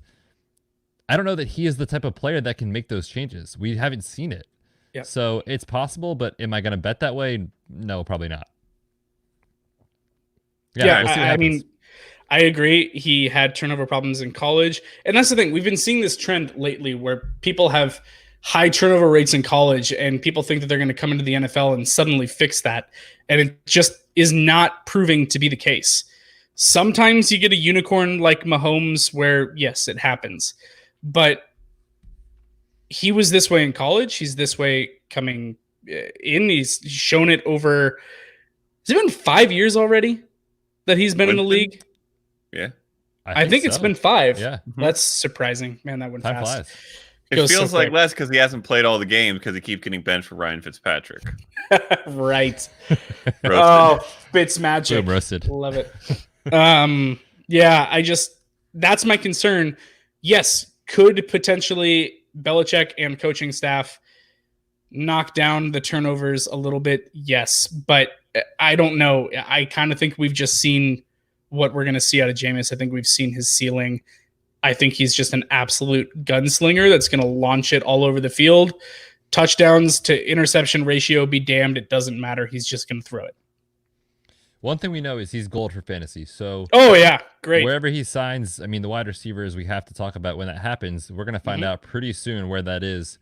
But guys, we got to move on to another signing here, and it's not that inspiring. I mean, let's talk about the Raiders. They did sign Marcus Mariota, like Okada said. They also signed Jason Witten. I mean, both are lame signings. They're not fun. They're boring. Huzzah! But let's talk about the fallout. Is Derek Carr going to get challenged by Mariota? What do you guys think? The answer is no. Yes, he's gonna get challenged. He's gonna get challenged because Mariota can be better than Derek Carr. He can be better. Now, it would take a lot for him to actually live up to that potential. For one thing, getting over whatever bout of strange nerve problems and lack of fingers and all these other injuries he's dealt with, he needs to be healthy. But if he's healthy, I think he's pretty similar to Derek Carr and certainly has the upside to be better. So I don't think he's necessarily going to take the job, but I do think he gives Derek Carr a little bit of a challenge, and maybe that's a good thing. Yeah, I think so. I think it's good to challenge him. I think Derek Carr is kind of underrated, honestly. Like, is he a great passing quarterback? No, probably not. Is he an elite game manager the way Tom Brady is? No, he's not. But he's a good enough quarterback that in a system that you have enough pieces around him and a defense that's good enough to support him, he can succeed in the NFL. So that's the question mark for me is, do they build up the defense enough? Do they have enough weapons? I think we're going to find out because right now they don't. But everyone mocks Jerry Jeudy. Everyone mocks CeeDee Lamb to the Raiders. So that's really encouraging for the quarterbacks there, whoever it is as a starter. Let's talk about the pass catchers because Jason Witten, he ain't it. And I don't know why they signed him. Maybe it's because they're trying to hiring get him the to be a Monday Night coach. Football crew together. They Yes. got John Gruden. They're getting Jason Witten. They got the blade hands back together with Yep. Jason Witten. I had a listener reach out to me on Twitter today and ask, does this affect Darren Waller in a negative way? Hell no. No. This is no effect on Darren Waller. That's how I feel. Are you guys with me on that, or you feel differently? What are your thoughts? I'm with you on it, and I posted the same thing. As soon as I saw the Jason Witten, I was like, is Darren Waller not a thing? Like, why are you bringing it? You have Foster Moreau behind him already. Are you literally just paying Jason Witten to be a position coach? Like, is that the job? Like, is that the contract you're giving him to come Yes. in and literally train these young kids? Probably. That's Yes. probably exactly what's happening. So Darren Waller is still fine. He's still great. He had an awesome year last year. Foster Moreau, I still like a lot as a prospect. Jason Witten's not going to contribute buckets. I don't care about it. Going back to the Derek Carr situation, do you want a perfect comp for Derek Carr to the 2020 rookie draft class? I do. Hit me. Who is it? It's Jake Fromm. That is exactly what Derek Carr is. Indeed. Smart, knows the game, very, very competitive, not a great natural thrower of the ball. Like, we're going to have these same conversations about Jake Fromm in a couple years where he's going to go out there. He's probably going to put up fine numbers. It'll be okay. He'll probably be a quarterback 2 on Dynasty, super flex radars, stuff like that. In a system that has a great defense, he'll probably do just fine. But he and Derek Carr are going to get the same level of flack all the time because they're not that super crazy athletic, over the top natural thrower of the ball. They don't have the rocket arms. They're not the fastest. They're not those guys. They don't have anything that they're elite at doing, like in any category, but they know the game of football. They're very competitive. They work very hard and they care deeply about winning. They're the same person. Like that's who Jake Fromm is. Now, John, I got to ask this question. Do you know in the off-season programs, does Jake Fromm, does he roll up his sleeves in practice? Because that would be a huge difference between the two. Does he oil his up. guns, baby? Yeah. You got to get the baby oil on those. I have no idea. That pisses me off. I don't know why. It just makes me so upset. All right, knock on wood if you're with me. Yeah, fair enough. Good point. Let's move on from that situation. We haven't actually talked about this yet, which is kind of crazy because it was the biggest news from the past 2 days. Now, John and I talked about it with the Patreon crew. I need Okada to take 10 minutes on this. Yes. I mean, Kyler Murray. What are you talking about? Okay, for the listeners, if somehow you didn't catch it, DeAndre Hopkins got dealt from the Texans to the Cardinals for literally a chocolate bar in return. Not David great, Bob. Johnson and a handful of picks. I mean, Okada, talk to me. What are you feeling? First of all, I'm feeling very sad for Houston Texans fans everywhere. Oh, man. Because they have been unfortunately stuck with Bill O'Brien as their general manager, quote unquote, while he tries to also head coach. And he has single-handedly turned what could have been the favorite of the AFC South by this point, if not last year. Should have been. Yes, into a laughingstock that has traded away everything and then some for nothing and then none. It is rough for them. It is rough for Deshaun Watson, who was on pace to be, alongside Patrick Mahomes and Lamar Jackson for the faces of the NFL at the quarterback position for the next 10 years. And now went from having arguably the best hands receiver, one of the best jump ball receivers, and certainly one of the top 5 best receivers, period, in the NFL, to having Kenny Stills. Yes, Kenny Stills and probably 7 games of Will Fuller per season. It's really rough. It is doo-doo for them. Fortunately for us, and specifically me, the flip side of this deal is that Kyler Murray gets DeAndre Hopkins in Arizona. Oh, man. Oh, my heavens. Was this came, I wish this had come today after the Tom Brady news, because it may have single-handedly, made my birthday, fixed the destruction of Tom Brady leaving. I am so excited for Kyler Murray. As you all know, I am obsessed with Kyler Murray. I love him an inordinate amount, regardless of who his pass catchers are. But he now has DeAndre Hopkins. He has an up-and-coming Christian Kirk. He has a Kenyon Drake that is quite capable catching balls out of the backfield. Yep. And honestly looked great rushing in that offense as well, which opens things up. He has Cliff Kingsbury as his head coach, who, regardless of whether or not he gets a team any wins, is going to get the offense yards. And I think that will turn into touchdowns. And they still have the 8th overall pick, which means they're either getting an elite tackle or an elite wide receiver, a.k.a. CeeDee Lamb, which would make this suddenly one of the best receiving corps in the NFL. Yes, John. That's what I wanted to say. We've been talking about CeeDee Lamb going to Arizona. What if this happens? How great would that be? Guess what? Oh my gosh. It can still happen. Yes. With DeAndre Hopkins as the one. That would be absurd. And it still makes sense because Cliff Kingsbury wants to run the 4 wide. That's his offense. That's what it's predicated on. So if you have DeAndre Hopkins on one side, CeeDee Lamb on the other, Larry Fitzgerald and Christian Kirk working the middle, the inside, oh my goodness. That would just be terrifying to me as a Seahawks fan. Absolutely thrilling as a fantasy football enthusiast. It could still happen. Now, a lot of the mocks that we're seeing after the trade took place yesterday, everyone kind of took the eraser to CeeDee Lamb and put in like Wilfs or Becton, you know, an elite tackle prospect coming in. For real life football, that makes a lot of sense. Should they do that? Yes, absolutely. I think they should. You're good at wide receiver now. Like, I get it. They should address the offensive line. It will help the running game. It'll help Kyler Murray have time, all that. But it is still so fun to think about the possibility of CeeDee Lamb ending up opposite of DeAndre Hopkins, who was like his main comp coming into the league. It would be unreal.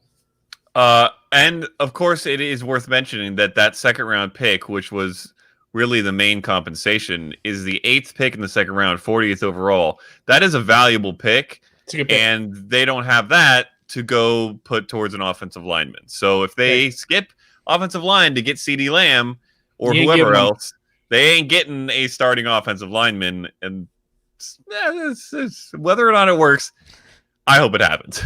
Oh my God. Like, if that happens, I think he might jump Lamar in my rankings if that happens. I'm not even that huge of a Kyler Murray fan, but at that point, like, holy crap. You know, so let's break this down. From a real life NFL perspective, that is the move they should make. They should draft an offensive lineman. Yes. For fantasy and for this podcast, we need CeeDee Lamb to Arizona. Because gotta happen. If you're telling me Kyler Murray gets CeeDee Lamb outside with DeAndre Hopkins on the other side and Christian Kirk and Larry Fitzgerald in the middle, I mean, Kyler Murray in redraft leagues, let's put a number on it, guys. Over, under, quarterback 4 on the season. John, you first. Over as in worse than? Over as in 5 or worse. Okay. If he gets CeeDee Lamb in redraft? And DeAndre Hopkins and Larry Fitzgerald, Christian Kirk. He was quarterback 8 as a rookie last season. Man, that is. And if you're watching live, please give us a comment here in the live chat. That's really tough for me. If that happens, gosh, I might have him at 3. It might happen. It's so hard for me because the only other person that I would consider right there would be Russell Wilson with Deshaun Watson losing DeAndre Hopkins. But because of system, because of what Kingsbury wants to do in operating a 4 wide with those weapons, instead of I love my Seahawks, but instead of their freaking archaic offense, I would probably give it. Oh my gosh, run, pass. It drives me up the wall, especially when they don't have a freaking running back and you have DK Metcalf and Tyler Lockett. Let's just let Russ cook, please. Anyways, diatribe aside, I'd probably put Kyler Murray at 3 in redraft. I'd probably put him at 3 in Dynasty as well because of his youth and upside. It's spicy. Without CeeDee Lamb, I'm still going to give the slightest of edge to Russell Wilson. CeeDee Lamb would push it over the top for me in terms of the ceiling especially because of the yards after the catch. You think about all the stats that CeeDee Lamb can pad on to Kyler Murray by taking an 8-yard slant, 80 yards to the house. Like, those are the kind of things that are going to elevate him to another level. So I would probably, if he gets CeeDee Lamb, and Nuke can do the same thing, but CeeDee just elevates it even more, I'd probably give the edge to Kyler Murray. All right, Wakata, birthday boy, you're up. If Kyler Murray does not get CeeDee Lamb, he is the quarterback 3 in redraft and Dynasty. Oh, baby. If he gets CeeDee Lamb. Okay. And we lost John. He is off the podcast. If he gets CeeDee Lamb, I think I would have him at 2 above Lamar Jackson. Bite your tongue. Here's the thing. Okay, and I will qualify it this way. It would also depend on what the Ravens do as far as adding weaponry, but they have not done anything yet. They have done diddly squat. And the They have Cardinals went out and got literally DeAndre done nothing. Hopkins. So Kyler Murray is a better passer than Lamar Jackson. Can I That's say that fair. without getting any sass? Okay. Yep. He is not a better runner because no one is at any position in the NFL. Lamar but Jackson he is a is running back. yes. But Lamar he is Jackson, as RB1. close. Yeah. He's arguably as close as it gets right now. And he is good enough for fantasy to be extremely elite because of his rushing ability as well.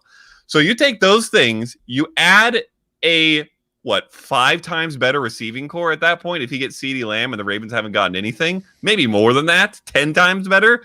I don't know what the valuation 10. is there, but I don't know what to tell you guys. I think he would drop Lamar in my dynasty and redraft rankings at that point. And to be fair, like, you know, Lamar is great for what he does for fantasy. He is great. He is elite for fantasy. There is no question about it. But regression happens. We see it every Always. single year. It always happens. This is why we told you last year, don't draft Pat Mahomes at his current ADP. It just won't work out. And we're going to tell you in 3 months, don't draft Lamar Jackson at his current ADP. It won't work out. Don't do But it. for Kyler Murray, the arrow is pointing up, and it is way up. And if you're telling me if I have a choice at Kyler's ADP, which will probably be the 4th or 5th round, honestly, with the hype, like it'll go up there. In Dynasty Superflex Startup, is that what you're talking No, about? no, in redraft. Okay. In redraft, it'll be probably 3rd, 4th, 5th, maybe somewhere in that range. And Lamar is going to be in your home leagues at the 2nd round. Like, give me Kyler all day. Could easily no be doubt at about first it. in home leagues. Oh, yeah. Lamar- He's going to for go sure. where Mahomes went last year. Yeah. So in that scenario, yeah, give me Kyler. Like the Mhm. offense, the youth, the mobility, the weapons. I mean, quarterback 8 as a rookie, and with Larry Fitzgerald, who is one of the greatest wide receivers of all time. Yeah. Love the guy, but at this stage of his career, I mean, he's not what he was. And now you get DeAndre Hopkins, potentially CeeDee Lamb. There's a lot to love about Kyler Murray. And as I've said for 3 straight podcasts, please watch on the Arizona Cardinals YouTube channel the growth of Kyler Murray. It is obvious, it is evident, it is infectious in terms of what he has learned as a quarterback at the next level. I might surpass Okada in my love for this guy. I mean, I'm in on the kid. He is, yeah, it's possible. He is the future of the NFL at the quarterback position. The kid is very, very, very, very good. So it's encouraging to see. We'll see what happens there with the Arizona Can I just Cardinals. say before we get off that topic real quick, the Go ahead. expanded playoff format, we're going to have 3 NFC West teams in the playoffs. Oh, that's very possible. That's for It is. sure. That Yeah. division is sick. It's sick. It's going to be so fun in These this are new facts. expanded format. It's going to be fun when the Seahawks don't make it. Moving on. Oh. Dun, dun, dun, dun. Just kidding. When Russ is your quarterback, you always have a chance. And I'm going to say that a ton on this podcast. Let Russ cook. Next on the list here of our free agent frenzy, I mean, this show doc is unreal. Austin Hooper signs a 4-year, $42 million deal with the Cleveland Browns. Guys, I put an article out on the website today, redshirtsfantasyfootball.com, about my thoughts on this topic. So I'm going to leave the show and the podcast up to you guys. My initial thoughts, mostly a lateral move, maybe a small decrease in value for Austin Hooper. What are your guys' thoughts here on the signing for Cleveland? It's pretty lateral. I mean, if you talk about a target perspective, both volume and quality of targets, it's almost the exact same situations. You go from Julio Jones and Calvin Ridley to Odell Beckham Jr. and Jarvis Landry. You go from Matt Ryan to Baker Mayfield, arguably a decent downgrade there. Matt Ryan, obviously very good at producing wide receiver value in fantasy. Baker Mayfield, not We'll great. see. We'll see. Jarvis Landry had a great year last year, so one of his best for fantasy. So maybe he's all right. But yeah, so from those 2 perspectives, I don't think it means too much. I think I would have preferred him a little bit in the Falcons system just because I know him there. It probably will knock him down a little bit, but very little to minimal. Unlikely to really change where he falls in the tight end rankings. Even it might just change where he falls in overall rankings or where I would take him in a draft. I will say, John, I feel like this is one of the closest we got with our stupid 32-team free agent and rookie mock draft, because we had Hunter Henry coming to the Browns. Yep. Which is just about as close as you can get to this. Yep. And all the other exciting things we did, the stupid teams just went and re-signed guys to the same team. So half props to us on that. But yeah, I think it's pretty lateral. Yeah. My concern is Jameis Winston. I know we're not talking about Jameis. Jameis, for whatever reason, hates tight ends. Like, he can't find OJ Howard. Is Baker Mayfield that way too? Does Baker just not have eyes? Interesting. Okay. No, he's not. I put this in the article, and for the listeners, I encourage you to read the full breakdown. But I believe, off the top of my head, I'm not looking at my article right now, so I think it's 17 of his 49 career touchdown passes have gone to a tight end, which you might think is not that much, but from a percentage perspective, is a decent amount. And it's not just because we haven't seen David Njoku live up to the hype. I mean, you're looking at guys like Ricky Seals-Jones, and previously from 2 years ago, I believe it was Darren Fells, if I remember off the top of my head. Maybe that's not the right name. Great. It was a depth piece, but basically, he gets the job done when he targets the tight end. And 2 years ago, he almost totaled 1,000 yards just to the tight end position. Again, not David Njoku, the tight end position as a whole on the Browns depth chart. So, I mean, in that aspect, Baker does target his tight ends if given the opportunity and given the talent. Okay. All right. I'm for that. And also, no, not roasted. This is educational. That's good. That's good information. Coming with Stefanski, and this is something that you and I talked about last night, right? Was that Stefanski, coming from Minnesota, ran the 12 personnel, 1 running back, 2 tight ends all the time. That was his bread and butter. That's what he loves. Very effectively. That's what he loves to do. Going out and getting Austin Hooper was a Stefanski move. This was him getting a guy that fits his scheme very well. One thing that Betts and I talked about last night, if you want to hear this all in detail, go get on our Patreon. Extra podcasts available to you, more in-depth analysis. It's great. Join us. Everything that goes into the Patreon gets reinvested back into the show and giving you guys the best product that we can. How about that Slack channel, though? How about that Slack channel you get access to? Yeah, we're on there all the time, just about every day. Answering questions, stuff like that. Feel free. This was a Stefanski move to go out and get a stud tight end. I don't think that Njoku's going anywhere. I think that he's staying put, and that you're going to see 12 personnel with both tight ends on the field. Now, one thing that I did talk about is that I'm concerned about the running back position in this system, because you're going to have both Chubb and Hunt, because they put a second-round tender on Kareem Hunt. Ooh. There is not room for both people on the field in 12 personnel. You're going to have Odell Beckham Jr., Jarvis Landry, David Njoku, Austin Hooper, and then fill in the blanket running back. You don't have room for both on the field at the same time.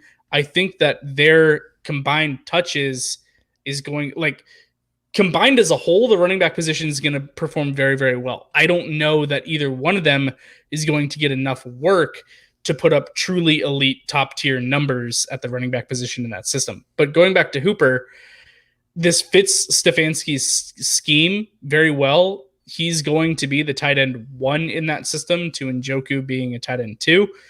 I like it. Scheme fits very, very well. I'm very curious to see how Baker adapts to this scheme, to that kind of that play calling, that design, that personnel on the field at the same time. So it's a lateral move. I don't go, yes, Austin Hooper's the tight end 1. It's not an uptick for him. He was already the freaking tight end 1 last year. He's still going to maintain top 5 tight end value in the move. I think he's pretty much right where he was beforehand for me in my rankings. Yep. I think that's fair. I just pulled up the article so I could speak to the actual numbers. 2018, when targeting the tight end position, Baker's stat line is as follows: 64 receptions, 782 yards, 8 touchdowns on 94 targets. Last season, 39 receptions, 470 yards, 9 touchdowns. So he does get touchdowns out of the tight end position. Is it going to be David Njoku? Is it going to be Austin Hooper? I think it's going to be a week-to-week situation that, starting one guy, you're going to be probably disappointed when the other one catches the touchdown. So it's tough to talk about it from a week-to-week perspective, but I think both guys are going to be relevant for fantasy on a given week. You just won't know who to start. So I agree with John with what he's saying as far as the 12 personnel, 2 tight ends. I think we'll see a lot of that in Cleveland this year. Tough for Austin Hooper because, the scenarios out there were Patriots, the tight end, the guy, moving on to another situation where he could be the guy, potentially Green Bay, the guy. So it just kind of halts his progress as a fantasy asset.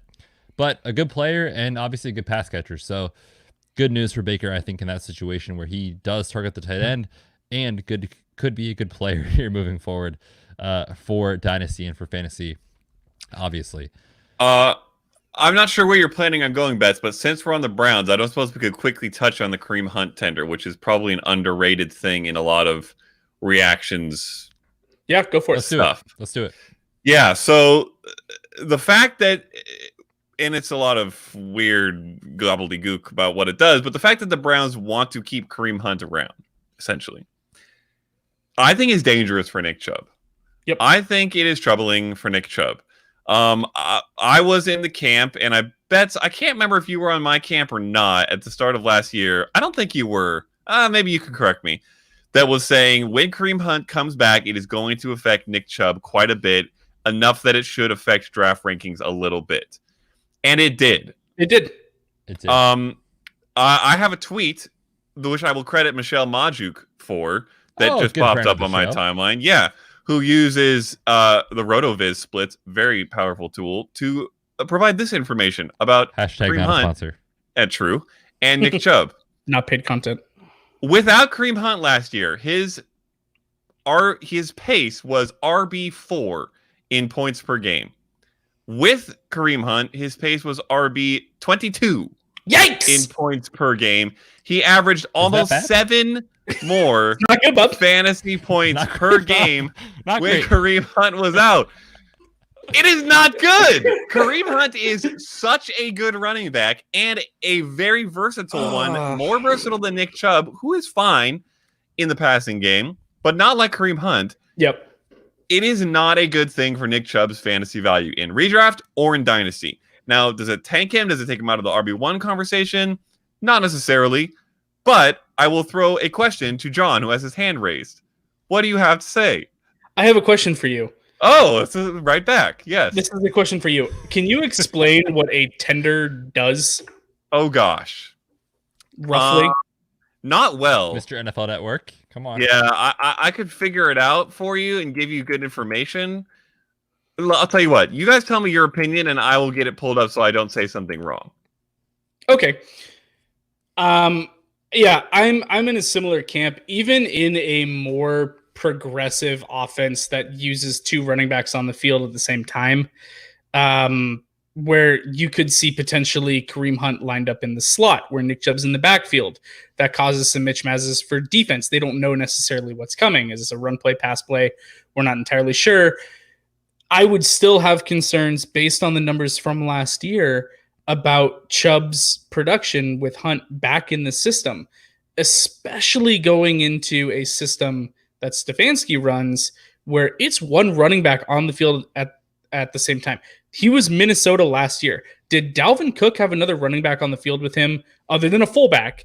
Did he have another halfback on the field with him like ever? No, he didn't. It was him on the field with Thielen on one side, Diggs on the other, Irv Smith Jr. and Kyle Rudolph. That was the personnel package that you saw all the time. That's what we are going to see a majority of the time in Cleveland, unless Stefanski decides to completely scrap his philosophy and build an entire offensive system from the ground up, which is a very, very hard thing to do. Which he probably won't. He's not going to. It's not likely. So I'm concerned. So to give you the info, which I confirmed with myself, Kareem Hunt's number is what I wanted to know. Which I confirmed Yes. with myself. With myself. So Hunt is a restricted free agent, which is different from an unrestricted free agent, which is what most of these guys are, where they are literally free to sign with anyone, in the sense that if the Browns want to, which in this case they have, they can tender him with a second-round pick, which essentially means he is able to go and sign with someone else. But if that team signs him, besides paying him the money they have to pay him, they also have to give a second-round pick to the Browns. The Browns get a second-round pick, which is not insignificant at all. That's expensive. It basically means you're not going anywhere, because the team that wants him has to want him bad enough to pay him a pretty good salary considering his talent level and give up a second-round pick. Yeah, it's very expensive. Yeah, so he stays on contract in this situation for $3.3-ish million for the Browns this next year. Which is dirt cheap for the talent level that he provides. Absolutely. Less than half of what he's worth. That's half of Eckler, by the way. Exactly. And Kareem Hunt is better, and I love Eckler, but Kareem Hunt is a better running back. He is. All around. So 2021, he'll become an unrestricted free agent. So the dynasty effect on Nick Chubb is potentially much lower, because it's probably less likely that they'll pay Hunt in 2021, although it still might be possible, because I believe Nick Chubb will still be on his rookie deal, which means he'll be relatively cheap. Yeah. Yep. So maybe they'll do a little thing there. We'll have to see. But certainly for redrafted hurts, and even for dynasty, it does hurt a little bit. And that's my point. This is what's concerning to me, is that going into this offseason, I did not expect Cleveland to tender Kareem Hunt. I didn't think they would do that. And I thought that we would see Kareem Hunt potentially be one of those guys that could go out and land a bell cow job. I thought he could go to Atlanta. I thought he could go to Tampa Bay. There's a number of areas. I thought he could go to Indy, Houston. There's all kinds of opportunities. I thought that I would see him do that. So for him to be tendered, all that this does is it lowers the ceiling for both of them. They could both be RB1s if they were in RB1 systems. But if they're on the same team, I don't know that Chubb cracks the top 12. We see about 40% of running backs year over year that were a top 12 don't finish as a top 12 the next year. It's always rotating. There's some guys going in and out every single season. If Hunt is in the picture, I don't know that Chubb finishes as a top 12 running back next year. I mean, the pace of RB22 certainly supports that fact. Yeah. And that's bad, by the way. The gap is bad enough, but RB22 is not a top 5 round running back. Oh, that's around 7, right? Yeah, that's a mid-rounder. And this is a guy where we were talking about being a first rounder, or we would be talking about as a first rounder if Hunt was not there. Yeah, and to speak to the whole situation, last year was totally different. Kareem Hunt was on the roster, quote unquote, but there was an 8-game suspension and there was a core muscle repair surgery. So last year, my situation was in redraft, you have to play for now. That's what Okada and I talked about. You have to play for now in the draft. You can't worry about what happens in literally 8 weeks, 2 months. You have to play for what happens in the next month, because there's so much fluidity in the NFL. Things change literally on the next day. So in last year's scenario, I was in on Nick Chubb because he's a great running back. It was a very good system. It was a projected good offense. But in this season, Kareem Hunt has no off the field suspension concerns. There's no injury concern as of now. Things always change, but as of now, it's just different. And you're telling me that split is that obvious? I will fade Nick Chubb this year in redraft. I will, because of how good Kareem Hunt is as a talent, because of how much he was used in the system. I mean, the numbers speak for themselves. So yes, Nick Chubb is a great running back. Yes, Nick Chubb is a dynasty asset. But in redraft, I think we all agree he's probably a fade. And I think our redraft ranks will reflect that. Of course, those will come out as the summer goes on. But it is a very, very intriguing and interesting situation. No doubt about it for the Cleveland Browns. Where I was going to go, Okada, before you very rudely interrupted me. Oh, not sorry. Sorry, not sorry. Was to another tight end who is so intriguing, so talented at this stage of his career. It's Jimmy Graham. Oh no. Jimmy Graham to the Chicago Bears on a 2-year deal. I mean, what are you doing, Chicago?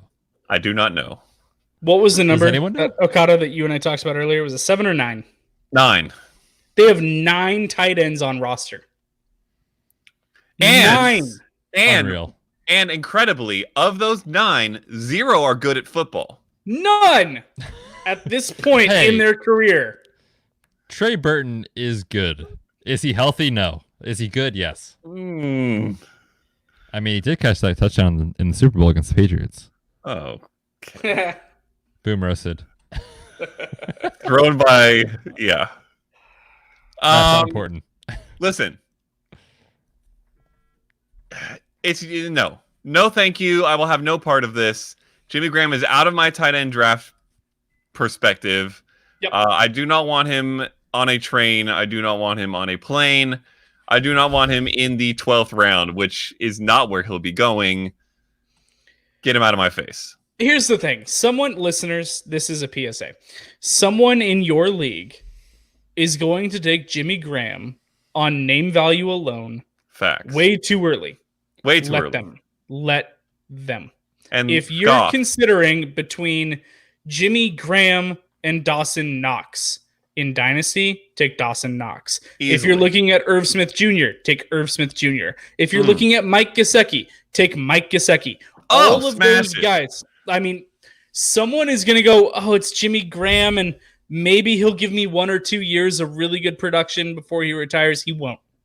He's not going to give you production that is noticeably different at all than any of those other guys. Go the youth movement. Take someone that's going to develop, because tight ends do need to develop. It takes time. Jonnu Smith's probably going to go earlier just because of the situation. Now he's like thrust into starting role. Ian Thomas as well. There's a lot of young tight ends. I've got one dynasty league with a deep bench that I literally have 5 tight ends year 2 or younger that I'm just going, 1 or 2 of these guys is going to pop eventually. Like, they will develop in and become a viable starting tight end. That's how it goes. But it takes like 3 years for a tight end to step up. Like Dallas Goddard. Thank you. I had to go through the accent in my head. Dallas It's funny Goddard. because our previous bearded co-host Kent also said Goddard. He I think always it's said something Goddard. about Go down. I'm gonna do it now, Goddard. just for fun. Goddard. Huh. It's gonna happen just for fun now. Goddard is gonna end up taking over in Philly, but a lot of times these young tight ends get log jammed behind someone else's starter. That starter needs to kind of fade out or get traded or leave in free agency, and then the tight end has a couple years of experience under their belt and they pop. Like Goddard is like 1 year away from being like a top 5 tight end in the league. Like Irv Smith Jr. is 1 year away from being a top 12 guy.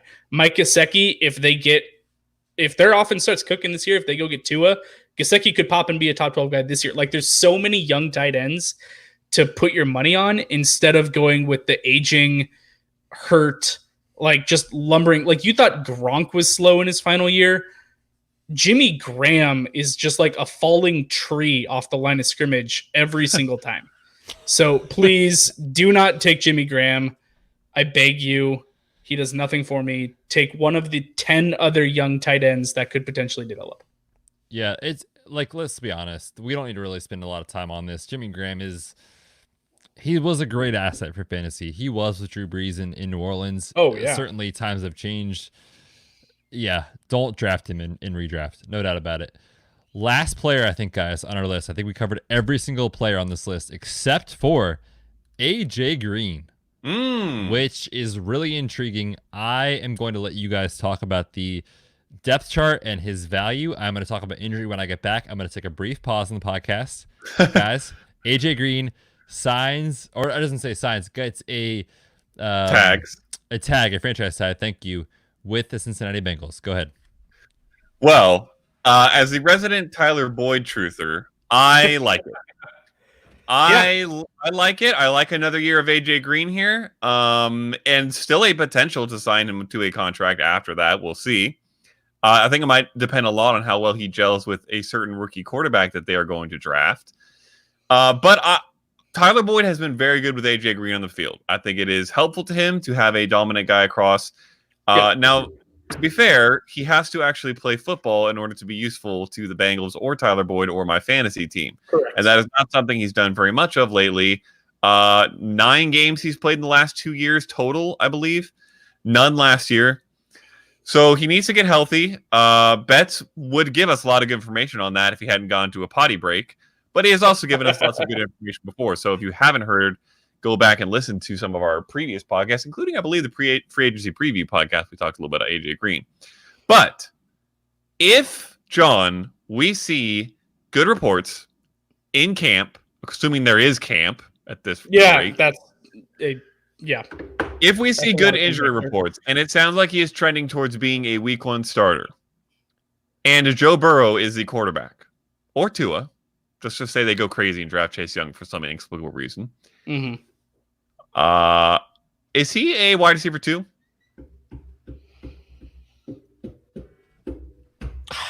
I have a really hard time with that. Lots of thinking faces coming from John. There's a lot of thinking faces. It's really challenging to me because I don't know what AJ Green we're going to get. He's such a wild card to me because of the amount of time that he's missed from injuries. He could be healthy, but is he still the same wide receiver? Like 3 years ago, he was cooking. He was doing great. He was like on pace for top 5 at the position before he got hurt, I think, if I remember right. If we get that AJ Green back with Joe Burrow and with other weapons around to open up and Joe Mixon and improved offensive line, like, yeah, it's possible. The range of outcomes with AJ Green is wider than anyone. I'm thinking before I say it, but it's wider than any other wide receiver in the NFL. 100%. He could be a top 5 wide receiver, potentially. He legitimately could be the number 1. There's it's a possible. world in which AJ Green is the number 1 fantasy receiver. It could happen. Or he could be 45. He could play 0 games. Yeah, the range of outcomes with AJ Green is so wide, and I'm very curious to see where his ADP kind of settles in at. Like, where are you going to be able to get him? Because if the price tag on him is 3rd round, I don't want it. It's too expensive for me. It's too risky for me. If his ADP settles in later and I can draft him as my 2 or my 3, absolutely, I'm smashing that all day long. I'll take that risk. But I'm not going to draft him to be a wide receiver 1. I can't do it because the risk is so big. I don't know if he's going to hold out. I don't know if he's going to be injured going into camp, if there is camp. That's another thing. If we get either no camp or shortened camp because of everything going on with coronavirus, and I don't want to dwell on that, but it's possible. And right now, all off-season team activities are postponed indefinitely. So if we don't get a camp, we don't get to see him run. We have no injury report. We have nothing. You're literally flying blind on AJ Green. I don't want it. If we get some actual camp, and yes, he's doing well, and he's running full speed, and he's not showing any ill signs, and he looks fast, and all that, and Joe Burrow hit him for a 40-yard one-handed catch on the sideline in shorts. Like, maybe. Like, okay, great. Maybe I'd consider drafting him as my wide receiver 2.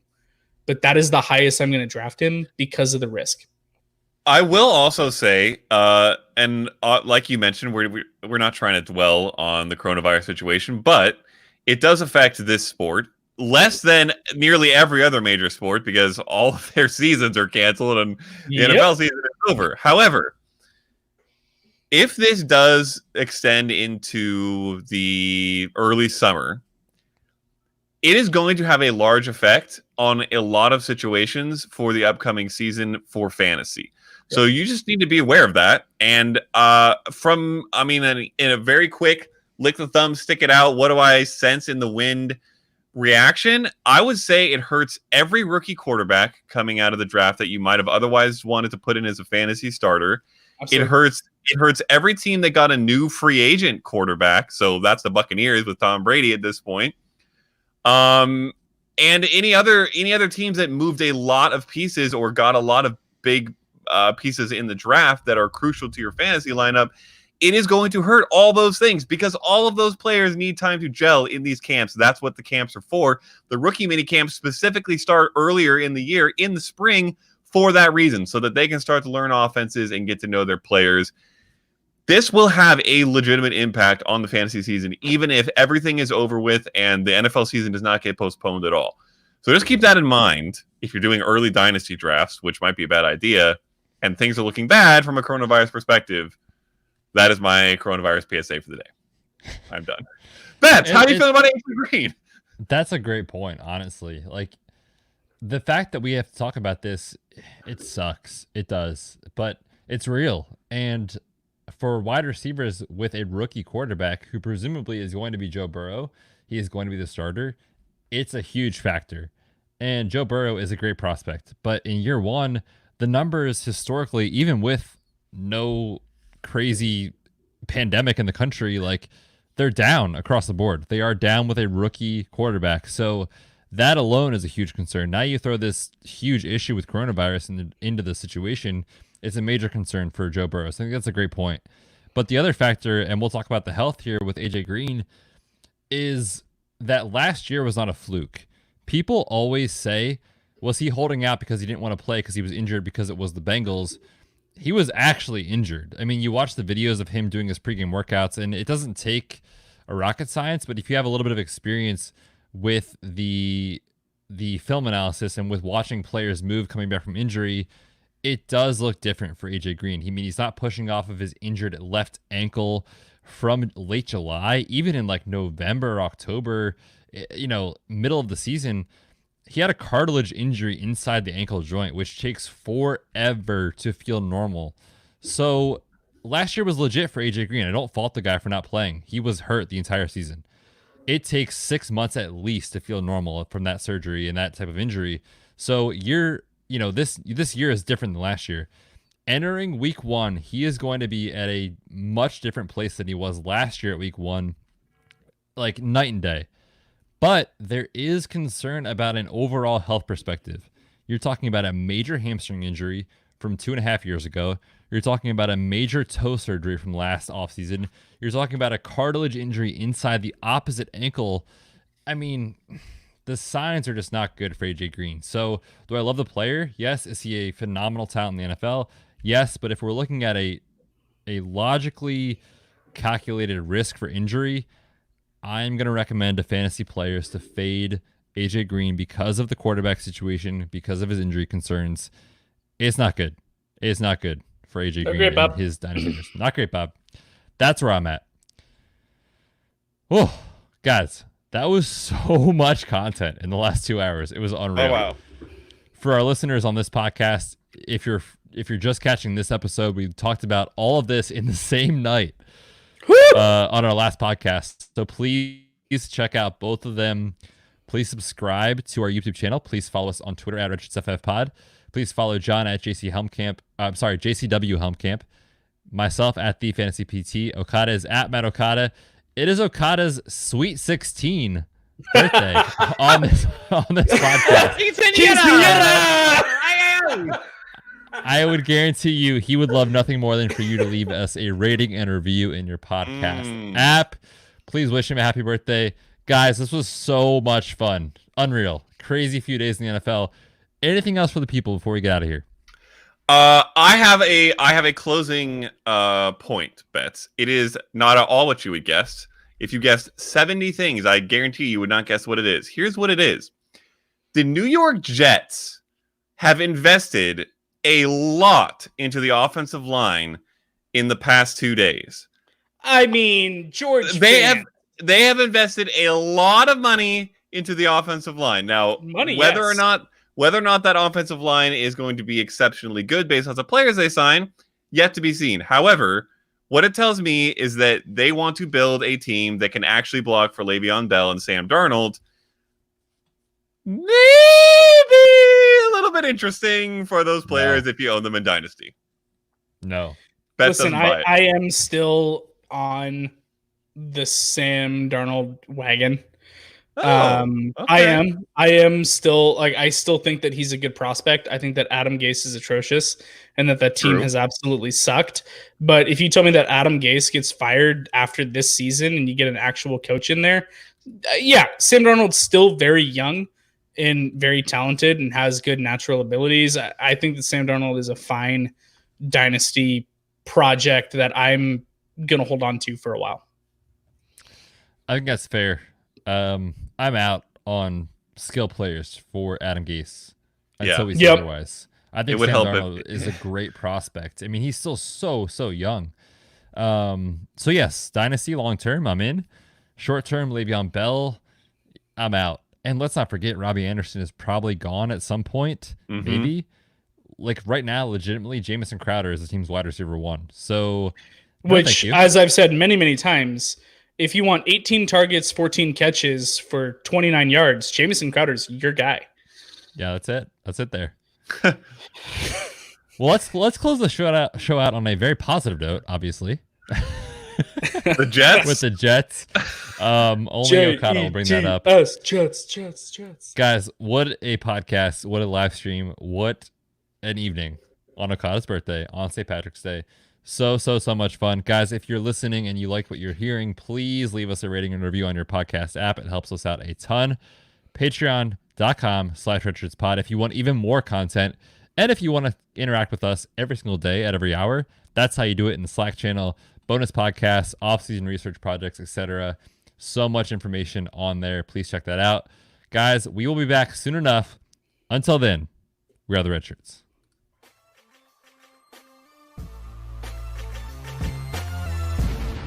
Thanks for tuning in to this episode of the Red Shirts Fantasy Football Podcast. Hit us up on Twitter at RedShirtsFFPod and check out our website, RedShirtsFantasyFootball.com.